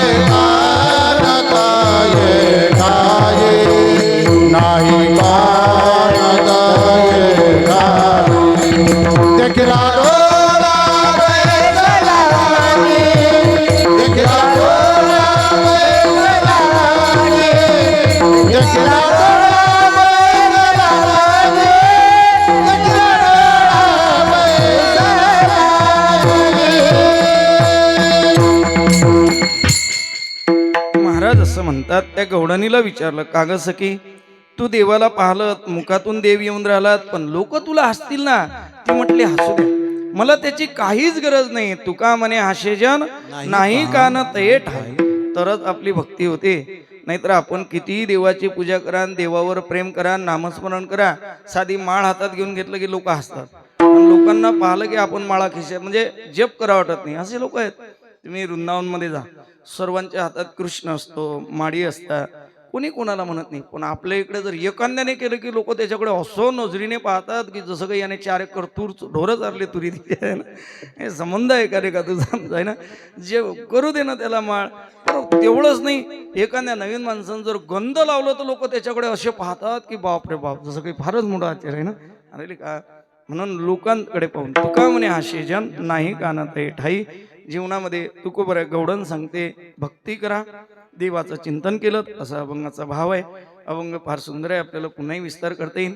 पण काल्याचा प्रसंग आहे, आपण काल्याचंही चिंतन केलं पाहिजे. 10-15 मिनिटात आपल्याला थांबायचं आहे. म्हणून मोठ्या प्रेमाने एक वेळा अभंगाचा भाव अशाच पद्धतीचा असेल असं नाही, पण भाव आपल्या दृष्टीने असा समजून मोठ्या प्रेमाने एक वेळा भजन करू आणि नंतर काल्याचा प्रसंग पाहू. विठोबा रखुमाई, विठोबा रखुमाई, विठोबा रखुमाई, विठोबा रखुमाई, विठोबा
जास्त थकू नको, दिंडीत कामा पडले पाहिजे.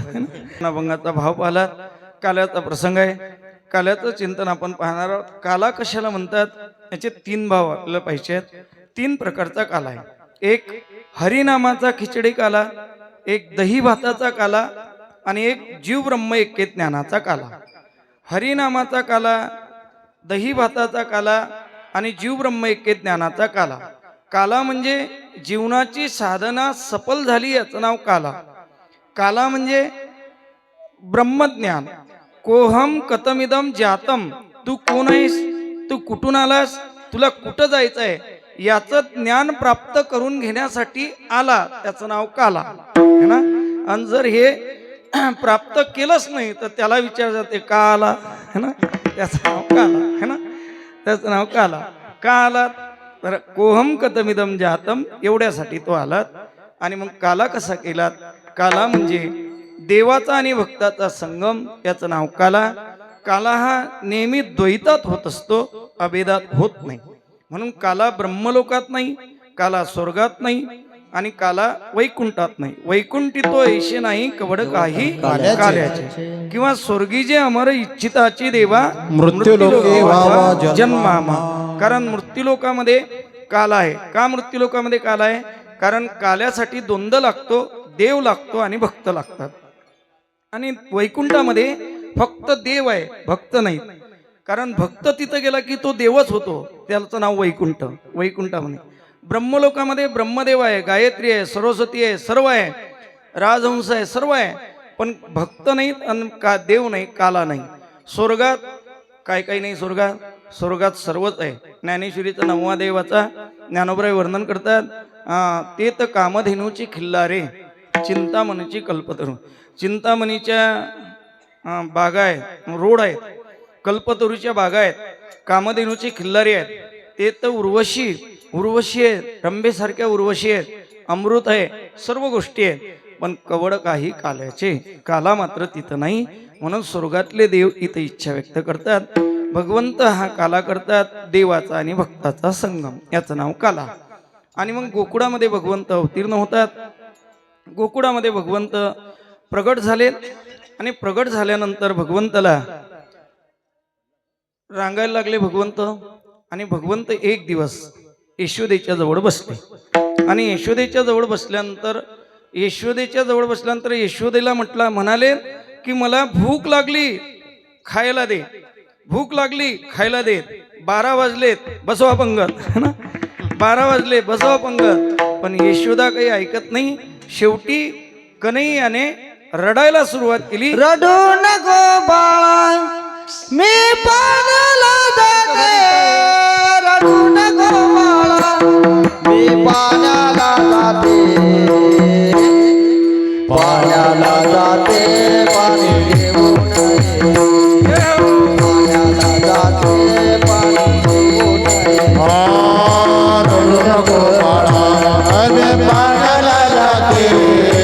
रडू नको बाळा, मी पाण्याला जाते. पाण्याला जाते, पाणी घेऊन येते. पाण्याला जाते, पाणी घेऊन येते. मी पाण्याला जाते. रडू नको बाळा, मी पाण्याला जाते. पाण्याला जाते, पाणी घेऊन येते. पाण्याला जाते, पाणी घेऊन येते. रडू नको बाळा, मी पाण्याला जाते. रडू नको बाळा, मी पाण्याला जाते. पाण्याला जाते, घेऊन येते. पाण्याला जाते, घेऊन येते. तुला काय लागते? तुला काय लागते? पायाला देते, पायाला देते.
वा वा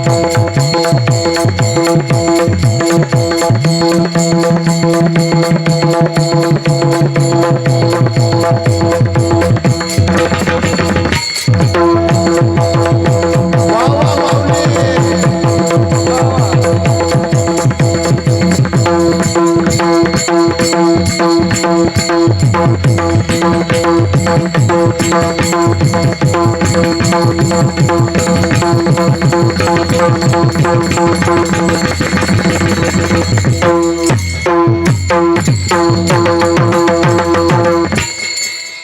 वा वा बालगोपालासाठी टाळ्या वाजवा वा वा ह्या दोघांसाठी झालं दिलीप भाऊसाठी झाल्या वा वा है ना? ते बंदूक भरेलच होती मग तुमच्या लक्षात नाही ना? म्हणून यशोदेने सांगितलं कन्हैया रडायला लागला. यशोदेने सांगितलं रडू नको बाळा, मी तुला लोण्याचा गोडा खायला देते. यशोदेने आश्वासन दिलं. कीर्तन ऐकलं पाहिजे. यशोदेने आश्वासन दिलं की कन्हैया रडायचं नाही. मग कन्हैया रडणं बंद करते, पण यशोदा एवढी मग्न झाली कामामध्ये, पाणी आणायला गेली. पाणी आणतो सांगितलं, पाणी आणतो सांगितलं. रडू नको बाळा, मी पाण्याला जाते, पाण्याला जाते, पाणी घेऊन येते. पाणी घेऊन आल्यानंतर तुला लोण्याचा गोडा देते. पाणी आणलं तरी लोण्याचा गोडा दिलाच नाही. कन्हैया म्हणतो वा रे वा, है ना? दुसरं काम संपलं तरी पाणी द्यायचा पत्ताच नाही. फक्त त्याला एवढं रडू नको बाळा, रडू नको बाळा. कन्हैया म्हटलं वा मैया, माझ्यासाठीच हे सर्व आहे, माझ्यासाठी सर्व असून मलाच आश्वासन देतो, मलाच आश्वासन देतो. देवाला शेवटी राग आला. बरोबर, आता देवाला राग आला. देव म्हटला वा रे वा, जीव काय जीव आहे ना, देवाला बनवते. देवा बस पोरीचं लग्न झालं की पंढरपूरला झालं ना, लग्न झालं. तसंच आहे, हे पाणीच आहे ना, तसंच आहे ना. जी लोक म्हणतात ना वा वा महाराज, फक्त पोराचं नोकरी लागू द्या पोराला, पुढच्या वर्षी पंढरपूरला. लागली ना नोकरी, आता आणलं ना पाणी, देना लोण्याचा गोळा. पण दुसरं काम करते. आता म्हणते नाही, आता फक्त सून चांगली भेटू दे ना, है ना. रडतच राहिला कन्हैया, वाटच पाहत राहिला. वा भैया, हे यशोदेचंच नाही, तुमचं आपलं सुद्धा आहे. देवाला अशी आश्वासनं देणं चालू आहेत. आणि देवाला शेवटी कळलं जीव काही खरा नाही, आपल्याला काही देत नाही. आपलं असून आपल्याला देत नाही, नुसतं आश्वासनं देतो. आपलं असून आपल्याला देत नाही, आपल्याला घ्यावं लागेल तर भेटेल. कन्हैया बाहेर गेला आणि बाहेर गेल्यानंतर काय केलं, कन्हैयाने सर्व नजर टाकली आणि गोकुळातली नजर टाकल्यानंतर कन्हैयाने विचार केला आपल्या पार्टीचं तर कोणीच नाही. आपल्याला फक्त आश्वासन देतात, जिल्हा परिषद देईन, पंचायत समिती देईन, ग्रामपंचायत देईन, पण देत नाहीत, वेळेवर तिकीट कापतात, है ना. हे काही खरं नाही म्हणायचं, कारण घरातूनच तर लोणी भेटलं नाही. यशोदेने सांगितलं रडू नको, रडणं बंद केलं तरी भेटलं नाही. पाणी घेऊन येतो म्हणे, पण पाणी संपलं, कामं संपले तरी अजून आठवण नाही. मग्न झाला जीव कामामध्ये. शेवटी कन्हैयाला निर्णय घ्यावा लागला आणि कन्हैया बाहेर आला. आणि बाहेर आल्यानंतर कन्हैयाने समानशिलेषु, शास्त्र सांगते समानशिलेषु, आपल्यासारखे सर्व दुःखी पाहिले. कन्हैया दुःखी झाला. गोपाळाने विचारलं कन्हैया बाबा, तू राजाचा मुलगा, एवढा मोठा श्रीमंत, ब्रह्मांडाचा मालक, आणि का रडतोस रे? कन्हैयाने गोपाळाला सांगितलं म्हणे, गोपाळांनो माहिती आहे तुम्हाला, मी घरी गेलो, आईला सांगितलं भूक लागली, आईने सांगितलं बस रडू नको, पाणी घेऊन येतो आणि तुला लोणी देतो. पण आईचं पाणी अजून संपलंच नाही, आईने अजून लोणी दिलंच नाही. गोपाळ म्हटले कन्हैया, तुझं एकाच वेळेत तुला लोणी दिलं नाही तर एवढं दुःख झालं. आमची काय अवस्था आहे, 84 लक्ष येऊन फिरलो पण अजूनही काहीच भेटलं नाही देवा, काहीच भेटलं नाही, अजूनही अतृप्त अवस्था कायम आहे. देव म्हटला बापरे, आपल्याला जर एवढं दुःख आहे तर यांना किती असेल. मग त्यांना विचारलं का रे बाबा तुमचं कसं आहे? म्हणे तुला तरी पाणी सांगितलं, आम्हाला तर सांगितलं गप बसा, लोणी मागितलं तर रट्टा देईल. आमच्या घरी तूप असते आणि आम्ही जर म्हटलं जेवण करताना तूप पाहिजे तर घरातून आवाज येते चूप, लोणी नाही तूप नाही चूप, है ना. कन्हैया म्हटलं वारे वा संसार, वारे वा जगत, वारे वा संसार. अरे म्हणे कसा संसार आहे? जीवाने सांगितलं देवा तुला अजून संसाराचा अनुभवच नाही, फार कठीण आहे हे. कसं कठीण आहे? शादी के लड्डू जो खाए वो भी पछताए, जो न खाए वो भी पछताए. अशी परिस्थिती आहे संसाराची, तुला काय माहित आहे देवा? देव म्हटला बापरे असं? हो मग आता आपण सर्व एकच आपलं दुःख काय आहे? एक आहे. सर्वांचं दुःख एक आहे. गोकुळातल्या सर्व गोपाळांचं दुःख एक आहे. म्हणून कन्हैयाने निर्णय केला, आपलं जर दुःख एक असेल तर आपल्याला संघटित झालं पाहिजे. आणि मग गोपाळांनी काय केलं, दुसऱ्यावर आपलं आता ओझं टाकायचं नाही, स्वतः स्वयंसिद्ध व्हावं म्हणून स्वतःच पक्ष निर्माण केला. कोणता पक्ष? लहान लहान लहान लहान लहान मुले घेऊन लहान लहान लहान मुले घेऊन घोडा करी घोडा करी घोडा करी घोडा करी घोडा करी घोडा करी घोडा करी मन मोहन मोहन मोहन मोहन घोडा करी मन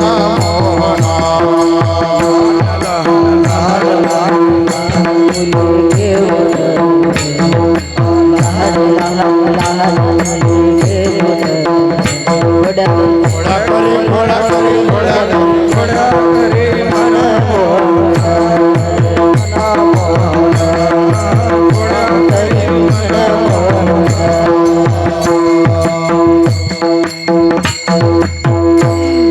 मग देवानी सांगितलं, आता चिंता करू नका, आता कोणाच्या पक्षात जाऊ नका, आपले तिकीट कापतात, आपणच स्वतंत्र पक्ष तयार करा, है ना. आणि मग देवाने स्वतंत्र पक्ष तयार केला. लहान लहान मुले घेऊन, सर्व लहान लहान मुले घेऊन कन्हैयाने आपला स्वतंत्र पक्ष तयार केला. आणि मग काम सुरू केलं, सर्वांना न्याय द्यायचं. कोणचं न्याय? आपल्याला दुसरा पक्ष न्याय द्यायचा नसेल तर आपला स्वतंत्र पक्ष स्थापन करा, न्याय मिळवा, असा सिद्धांत आहे. कन्हैयाने सर्व लहान लहान मुलं एकत्रित केले आणि मग दही दूध खायला सुरुवात केली. खोड्या करी मनमोहन. आणि मग सुरुवात केली, आपले लीला दाखवायला सुरुवात केली. आणि मग गोपाळांनी सांगितलं, चला आता तुम्ही एकत्रित झालेत, आपला पक्ष स्थापन झाला, सर्व आता आपलं एक एक आमदार खासदार सरे निवडून आणू आणि आपलं सरकार स्थापन करू.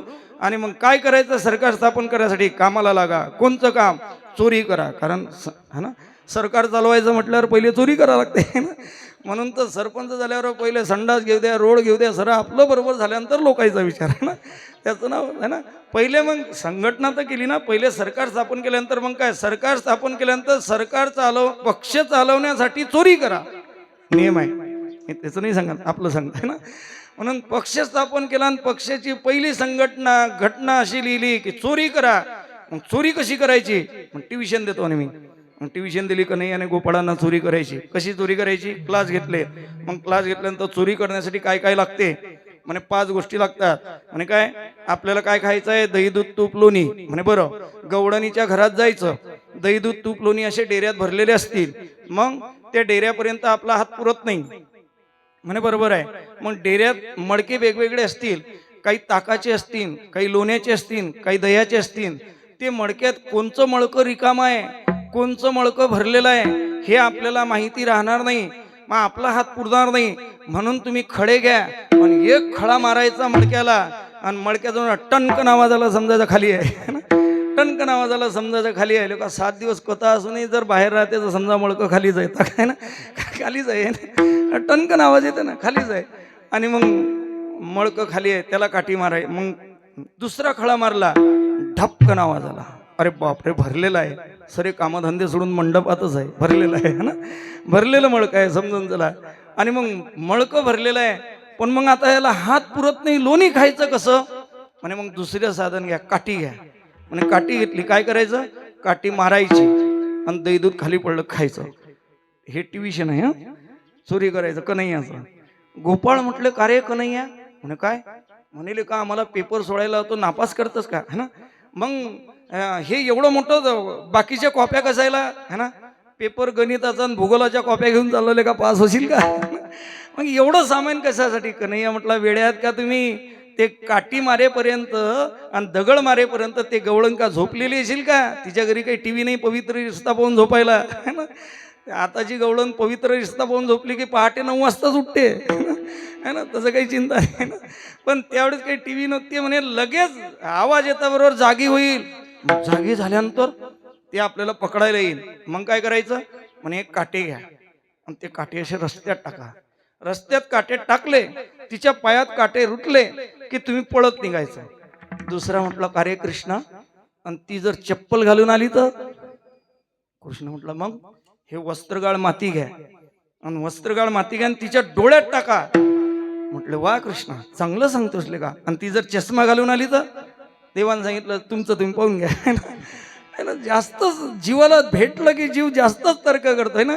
भेटलं नाही का जिल्हा परिषद घेणं जरा गेम बसून कशाला आमदारकीचे विचार करतो है ना. देवाचं दिलं आहे. आणि मग सर्व भेटलं, गोपाळाने सांगितलं आणि चला सर्व ट्रेनिंग झालं. आणि ट्रेनिंग झाल्याबरोबर एकदम आक्रमण स्वारी गवडणीच्या घरी. आणि गवड्यांच्या घरी दही दूध लोणी खाल्लं. आणि खाल्ल्यानंतर मग आता सर्व झालं. मग म्हटलं का रे आता सर्व झालं पण आपल्या पक्षाचं नाव जाहिरात कशी होईल. म्हणजे जाहिरात कशी होईल म्हणजे जाहिरात तेव्हाच होते काय, एखाद्या घोटाळ्यात आपण पकडलो की लोक आपली चर्चा करतील. बरोबर आहे ना. म्हणजे घोटाळा करायचा पण थोडा ओळखू येऊ द्यायचा है ना. मग कन्हैयाने काय केलं युक्ती, तो दारी झोपला होता म्हातारा झोपला. आता दही दूध खाल्लं बाहेर जायला पाहिजे ना. हे पाकी दिक्कत आहे ना. आता खाल्ला ना केला ना घोटाळा तर दुसऱ्याची काही गरज आहे का. पण लगेच त्याने काय केलं, डेरा घेतला आणि म्हाताऱ्याच्या तोंडावर फोडला. म्हाताऱ्याच्या तोंडावर फोडतो. म्हातारी उठली पाहिलं, अरे बापरे म्हणे यशोदेचा आहे म्हणे तो कृष्ण. फार खोड्या करायला लागलात. यशोदेच्या घरी तक्रार, यशोदे आमच्या घरी येतो दही दूध खातो. यशोदेकडे तक्रारी, दुसरीची तक्रार, तिसरीची तक्रार, तक्रारीच तक्रारी. डेरे फोड, कोणाची वेणीच बांध, कोणाची गाठच बांध, काहीच कर. त्या गवडानी रोज तक्रार करायच्या. यशोदे एक दिवस तो अशा रागानं आल्यात. यशोदेला आवाज दिला, यशोदे आवरी आवरी आपला काना नाशिले आमच्या सुना. यशोदे ध्यानात ठेव, आवर तुझ्या पोराला, आमच्या घरी येतो दही दूध खातो. परवा म्हातारा झोपला होता त्याच्या डोक्यावर डेरा फोडला. आणि ती म्हटली आमच्या सुनानं जागी करतो वगैरे वगैरे सर्व तक्रारी सांगितल्या. यशोदेला काही पटलं नाही. यशोदेने उत्तर दिलं, जा सगुण गुणाचे बाळ ताने, बाळ दिसते गोजिरवाने, बाळ माझं सगुण गुणाचं आहे वगैरे सर्व सांगितलं. कन्हैया म्हटलं चला जाऊ दे, आपल्या घोटाळे दबतात है ना. आपल्याकडून सरे आहेत आपले कागद, फाईला सऱ्या पुढे सरकतात. पण फाईला किती पुढे सरकल्या तरी हिशोब त्याच्याजवळ आहेत है ना. फाईला कोऱ्या पडतील खाली है ना. जाऊ द्या. आणि मग कन्हैयाने दूड झाला आणि गोपाळ बलवान झाले. गोपाळाने सांगितलं का रे कृष्णा, लोक 7 दिवस झाले दुसऱ्याच्याच पंक्ती चालू आहेत. आपल्या घरचं कधी आमंत्रण आहे ना. 7 दिवस झाले स्वयंपाकच नाही म्हणे आता. आणि उद्या आपल्या घरी, आणि उद्या कन्हैयाच्या घरी निमंत्रण दिलं. सर्व गोपाळ कन्हैयाच्या घरी. आणि कन्हैयाच्या घरी गेलेत. दही दूध तूप लोणी खाऊ लागलेत. एक गोपाळ डेऱ्यात बसला. ते मंथन करत होती यशोदा, डेरे घुमघुम करते घुमघुम करते, डेरे घुमघुम करते. आणि मग ते डेऱ्याचा आवाज येतो. आतल्यात लोणी चालू आहे खाणं, आतल्यात लोणी खाणं चालू आहे. वरून पाणी टाकलं गरम, लोणी वर येत नाही. थंड पाणी टाकलं, लोणी वर येत नाही. शेवटी यशोदेने हात घातला, त्याची शेंडीच हाताला लागली. शेंडी लागली तिला, असं वाटलं उंदीरच आहे का. तिने असा शेंडी धरून उचलला. तो गोपाळ बाहेर आला. तिने असं डोळ्यानं हात फिरवला. यशोदा म्हटली कोण आहेस रे. गोपाळ म्हणे मी पक्षातला माणूस हा म्हणे, बिगा पक्ष नाही म्हणे. म्हणे काय करता रे म्हणे तुम्ही. 6 महिने झाले हेच काम चालू आहे म्हणे. या घरचं झालं की त्या घरी, त्या घरचं झालं की त्या घरी. अरे म्हणे तुमचा अध्यक्ष कोण आहे म्हणे. तुझाच पोरगा म्हणे. कन्हैया अध्यक्ष आहे. हा कन्हैया अध्यक्ष आहे म्हणता बरोबर यशोदेने कन्हैयाला बोलावलं. आणि यशोदेला कन्हैयाच्या खोड्या समजल्यात. आणि यशोदेने कन्हैयाला ताकीद केलं, कृष्णा तुला कृष्णा तुला मैं ताकीद करते, घरी कुणाच्या जाऊ नको. कृष्णा तुला मैं ताकीद करते, घरी कुणाच्या जाऊ नको.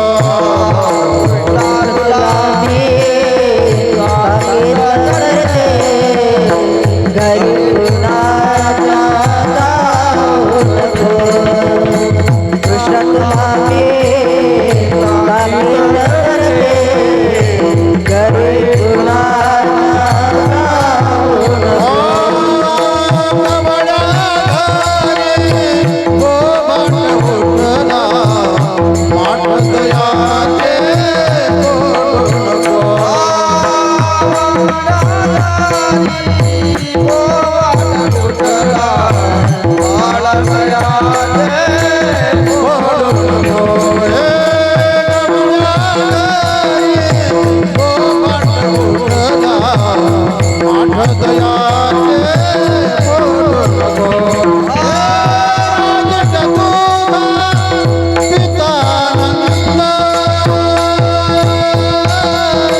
भारतयाचा खाऊ नको कृष्णा तुला मी ताकीद करते हरे गुणाचा नको कृष्णा तुला मी ताकीद करते हरे गुणाचा नको ताकीद करते हरे गुणाचा कृष्णा तुला मी ताकीद करते हरे गुणाचा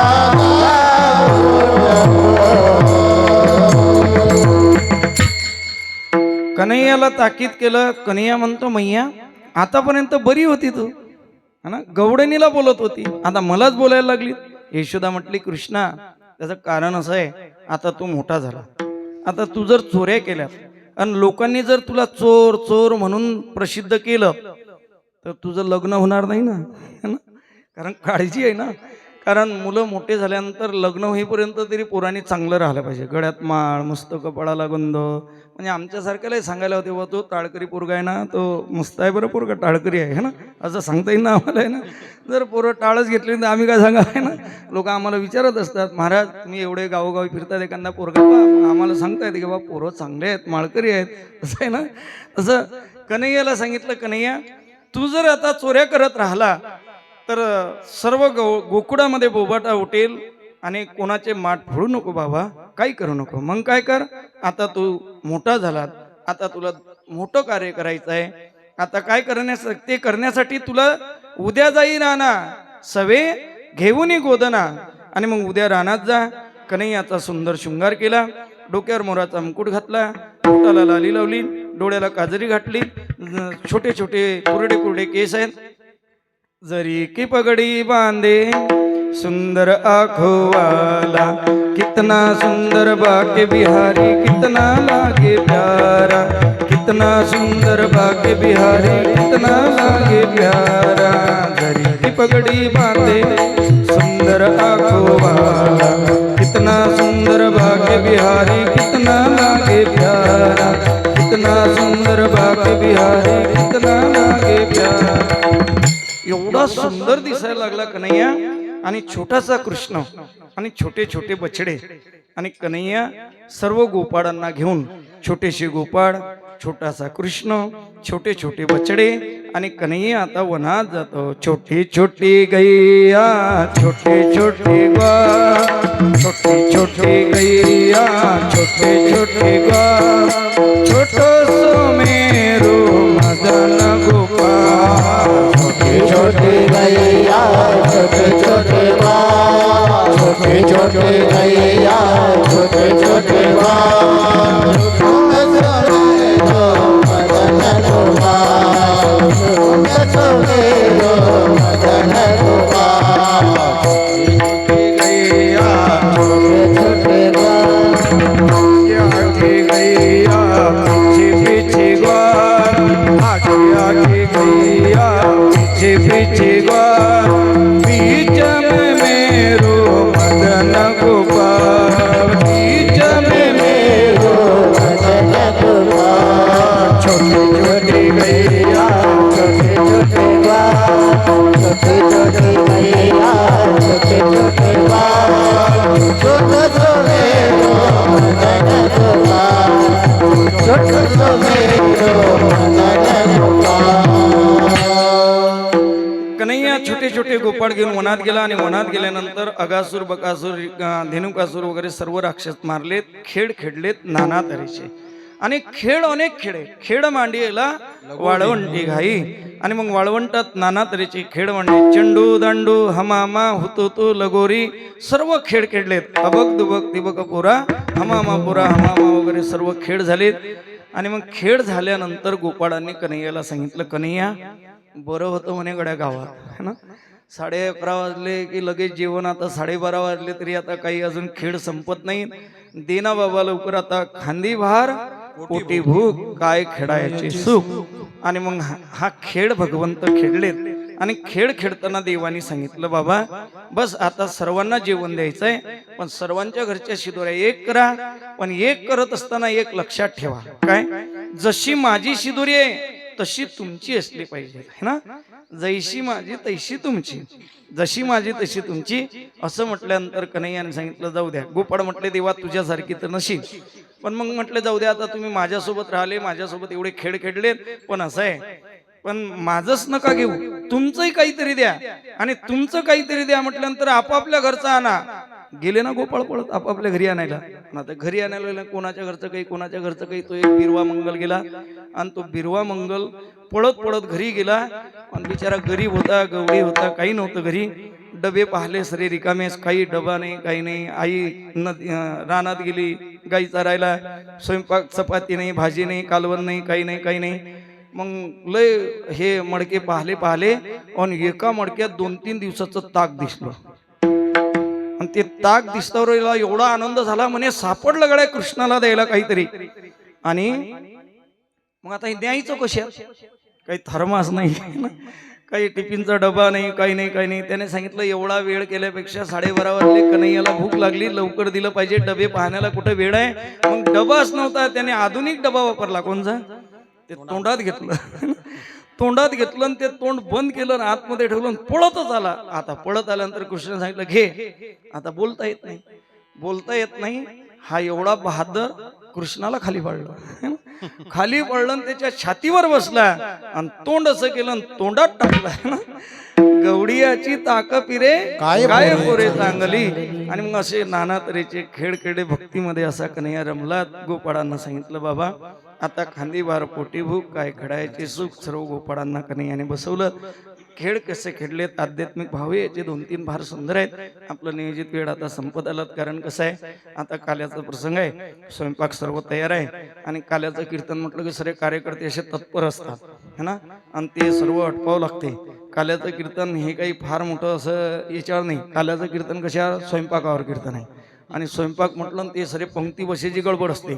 आमचं असंच झालं, एक कार्यकर्त्याला म्हणे महाराज स्वयंपाक तयार आहे. आणि लगेच आम्ही असं सर्व कीर्तन असं सर्व असं आवडतं घेतलं, बिभ्रद वेणू वगैरे श्लोक वगैरे म्हटला. पण तेवढ्यात मग आता लोकांची गडबड, कार्यकर्त्यांची गडबड. तिकडे भाजीचं पातेलं उचलता भाजीचं पातेलं पडलं.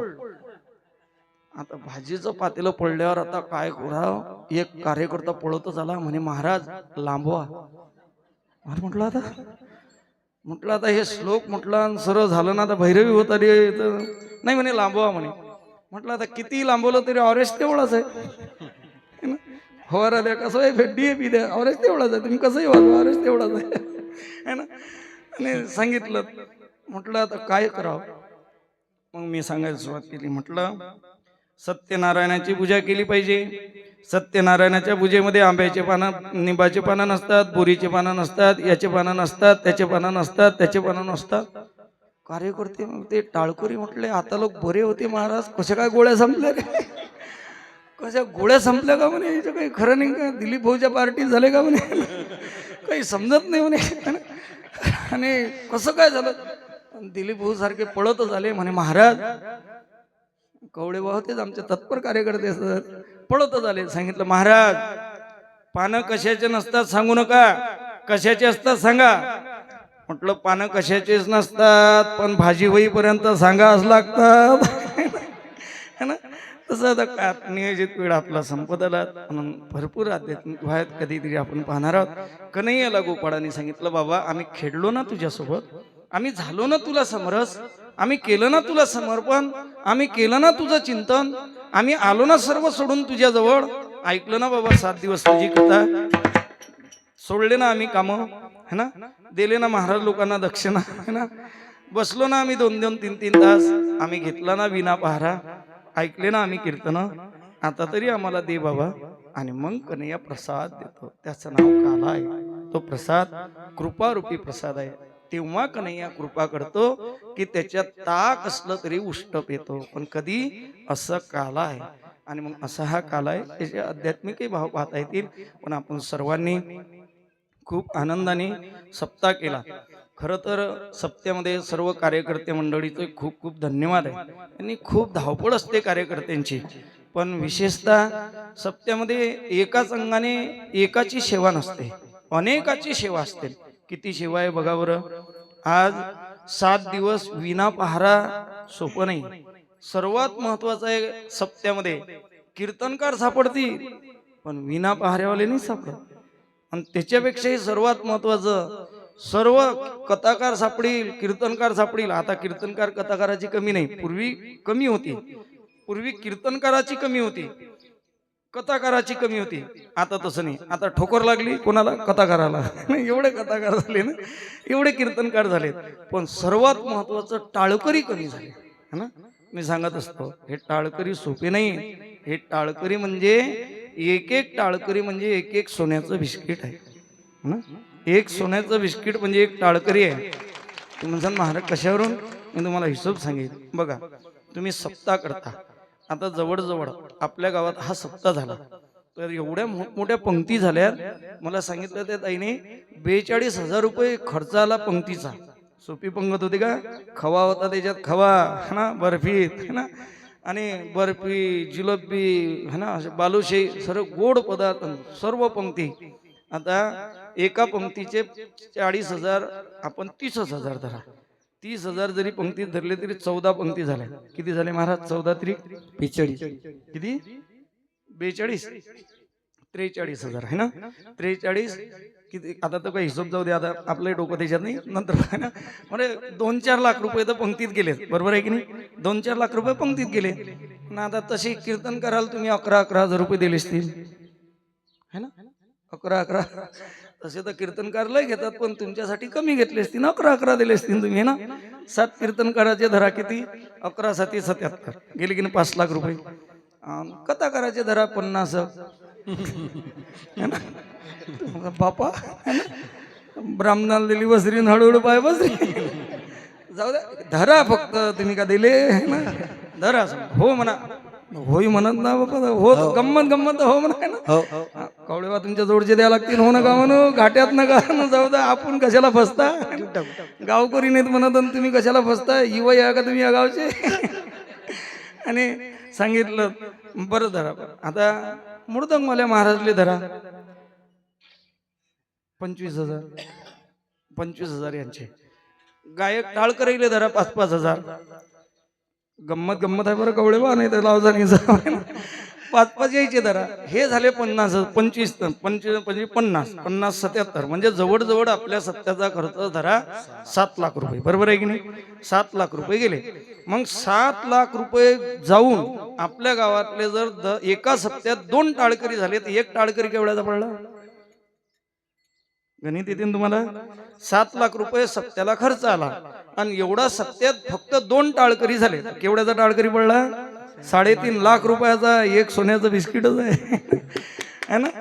म्हणून तुमचं भाग्य आहे की एवढे मोठे टाळकरी तयार झालेत. आमच्या दांडगे भावाने खूप प्रयत्न केलेत. आमचा प्रथमेश आहे, सुंदर त्यांनी कीर्तन केलं, सुंदर पुराणी पावल्या खेळल्या. आताही त्यांनी 2-3 झलक दाखवल्यात, पण अजून हे तर अभि तो टेंडर आहे, पिक्चर अभि बाकी आहे ना. हे तर झलक आहे ना. हे तर आता एक झलकच झाली. या झलकीत तुम्हाला 12:30 वाजले आणि जेवणाची आठवण नाही आली. संध्याकाळी मिरवणूक किती वाजलं चालेल आहे ना. असं अजून तर पाहिलंच नाही तुम्ही. संध्याकाळी मिरवणूक आहे. आमच्या माता भगिनींनी 7 दिवस विना पहारा घेतला. नाही तर विना पहाऱ्याची जास्त टेन्शन असते कार्यकर्त्यांना है ना. आणि सर्वात महत्त्वाचं सर्व कार्यकर्ते मंडळी, आमचे धांडेभाऊ असतील, सुनील बापू असतील, आमचे पोलीस पाटील असतील, गजानन बापू असतील, राम असेल, सर्व मंडळी आहेत. मी काही माझ्यासाठी नवीन नाही. आमचे धनुभाऊ आहे. 7 दिवस पायाला पाय नाही है ना. हो, मी तर म्हणतो ते लेकरं लहान आहेत म्हणून बरं आहे. ते त्या लेकरायला असं वाटत पप्पा कुठं गेले गावात, दिसले ना. 7 या घरी त्या घरी बस चहा. अरे बापरे, कीर्तन झाल्यानंतर मला एक जण म्हणे महाराज, मी म्हटलं चहा नाही घेत, पित्त वाढते. अरे म्हणे गोळ्या घ्यायला पुरतात असा चहा घेतल्यावर, घाट्यातला चहा नाही ना, घाट्यात नाही. त्याचं काय, एक जण जेवण करायला गेला, शिऱ्याची पंगत, तो म्हणे बाबा आपल्याला डायबिटीस आहे, आपण गोड खात नाही. आणि दुसऱ्या दिवशी आम्ही गेलो, गुलाबजामची पंगत, त्याने 4 वाट्या गुलाबजाम खाल्ले. म्हटलं अरे काल तुला डायबिटीस होती ना, आज 4 वाट्या? म्हटले शिरा 5 रुपयाचा आणि 10 रुपयाच्या गोळ्या घाट्या सौदा कोण करी. गुलाबजाम सारखे आहे ना, गोळ्या घ्यायला परवडलं पाहिजे. तसा मला तो म्हणे, महाराज तुम्ही कधी चहा घेत नसाल, पण हा चहा घेऊन पहा म्हणे फक्त एकदा, आहे ना. एवढा सुंदर चहा. कीर्तन झाल्यानंतर सर्वांना चहा, जेवण, सर्व आनंद झाला. अगदी पंक्ती सर्वांनी दिल्यात. म्हणून आज एवढं मोठं तुम्ही अन्नदान दिलं. आपलं गाव खूप चांगलं आहे. अन्नदानाने गावातले सर्व दोष निवृत्त होतात. एका एका यज्ञाचं पुण्य प्राप्त होते कलियुगाने अन्नदानाचं. म्हणून आता आपण पंढरपूरला जाणार आहोत. काल आपल्याला माहिती सांगितलीस. कोणाला जर जायचं असेल तर नाव नोंदणी करा. रेल्वेचा प्रवास आहे म्हणजे तिकीट वगैरे करता येईल. नाही तर कोणाला एसटीने यायचं असलं तर एसटीने. आजही माझं लक्ष नाही राहिलं पत्रिकाण्याचं, गडबडच खूप सकाळी सकाळी. आणि असं तुम्हाला पत्रिका व्हॉट्सअपवर वगैरे पाहायला भेटेल. त्याच्यात सर्व माहिती आहे, किंवा मी सांगू शकतो भेटले तर. यायचं असलं तर 4,000 रुपये खर्च आहे. 8 दिवस जेवण, चहा, पाणी, नाश्ता सर्व त्याच्यात आहे. आणि 8 दिवस आपल्याला या सर्व दाती मंडळींनी अन्नदान दिलं. यांचा या ठिकाणी सत्कार आहे. म्हणून आता आपला नियोजित वेळ संपलाच. सत्कारालाही काही जास्त वेळ गमावायला नाही पुरत. आपण असं चालता चालता लवकर लवकर सत्कार करू. सर्व तयार ठेवा. आणि माझ्याकडे ती नावाची चिठ्ठी द्या. मी नावं वाचतो आणि सर्वाच्या वतीने मीच सत्कार करतो, मीच नाव वाचतो. आपण आता घरचेच आहोत सर्व. फक्त टाइम नाही गेला पाहिजे म्हणून म्हणतो. नाही तर कसं आहे, आम्ही एका शिक्षकाला सूत्रसंचालन दिलं. त्याने बस आता हे आपल्या गावचे असं तसं, अरे बाबा पंगतीचा टाइम झाला, घे अडकू, है ना. म्हणून आता आपल्याला काही सर्व जे पंगत देणारी दाते मंडळी आहेत, सकाळी आणि संध्याकाळी त्यांची नावं घेतले जातील. त्यांना या ठिकाणी शॉल श्रीफळ देऊन सर्व आमच्या मंडळातर्फे सत्कारित करण्यात येईल. आमचे आप्पा असतील, आमचे तात्या असतील, सर्व मंडळी आमच्यावर प्रेम करणारे आहेत. म्हणून मला या परिसरामध्ये बरेच लोकांचं खूप प्रेम आहे. काही काही माणसं माझ्यावर एवढे प्रेम करतात. म्हातारे आजी वगैरे कोणी असेल, आमच्या आजीकडे बस दिसलं म्हणजे दक्षिणा असतेच, है ना. ते 5 रुपये काय असत ना, तिचे विचारीचे आनंद आहे त्याच्यात. आमचे आप्पा असू द्या, कधी भेटू द्या, दक्षिणा आहे ना. म्हणजे प्रेम आहे ना. म्हणून कधीतरी त्यांचं आपल्यावर हे ऋण आहे, पण त्यांचं ऋण नाही, आमचं प्रेम आहे. आणि आजी म्हटली काल बाकी आहेत, म्हटलं राहू दे, पहिले देऊन ठेवचं म्हटलं त्याला कीर्तनाचे, आहे ना. म्हणून असं झाली का सर्व तयारी. आता सर्व तोपर्यंत टाळकरीचं करून घ्या ना, मग लगेच मग बाकीच मंडळी करू. तोपर्यंत 2 मिनिटं आपण अजून राहिलं थोडं, म्हणजे माझी बॅटरी चार्जिंग संपली नाही ना. तोपर्यंत मग तुम्ही टाळकरीचं करा. असं अशा पद्धतीने आमचे आदित्य महाराज आहेत, सुंदर मुर्दाम वाजवणारे आहेत. त्यांचं गाव संग्रामपूरजवळ आहे, ताशीपुढची. सुशिक्षित आहेत, शिकलेले आहेत, BCom झालेले आहेत. अजूनही कॉलेज चालू आहे. महाराष्ट्रभर मृदंग वाजवण्यासाठी जातात. तुम्ही त्यांचा मृदंग, आता तरी त्यांनी काही एवढं झलक दाखवली नाही. आता दिंडीत त्यांची झलक पहा ना. DJ फेल पडीन एवढा सुंदर मृदंग वाजवतात, है ना. हो, सर्वांना आनंद भेटेल दिंडीत, है ना. म्हणून आज संध्याकाळी दिंडी सुद्धा आहे. आमचे धनुभाऊ असतील, धनुभाऊने खूप काम केलं. मी काम करणारा माणूस पुढे असा दिसत नसतो, तो कामातच असतो. किती काम. आमचे कृष्णाभाऊ आहेत, सकाळी त्यांचं सर्व विना पहारा दिला. ज्या ज्या माता भगिनींनी विना पहारा दिला, ज्यांनी रात्री जागरण केलं, भजन केलं, त्या सर्व माता भगिनीसाठी एकदा जोरदार टाळ्या होत्या, है ना. वा वा. आणि हे बालगोपाल आहे बघा, किती सुंदर एकसारखे ड्रेस आहेत. त्यांना गेल्या वर्षी कपडे दिले होते, अजूनही कपडे जसे तसे घालत नसतात ते रोज, है ना. टाळ कार्यक्रम असला तर घालत जा, नाही तर टाकसान फाडून, है ना. आमचा पवन आहे, आमचा प्रथमेश आहे, शुभम महाराज आहेत, आमचे वावगे भाऊ आहेत, पोलीस पाटील आहेत, सर्व मंडळी आहेत. आमच्या सर्व टाळकरी मंडळीचं या ठिकाणी होते. आपले जे ते मंडळी आहेत, त्या अन्नदाते मंडळीचं सकाळचं आणि संध्याकाळचं अन्नदान ज्यांनी दिलं त्यांचं या ठिकाणी शॉल श्रीफळ देऊन सत्कार होणार आहे. मी त्यांना आमंत्रित करतो. 23 तारीख शुक्रवार वसंत पंचमीचा दिवस होता. सकाळचं अन्नदान होतं.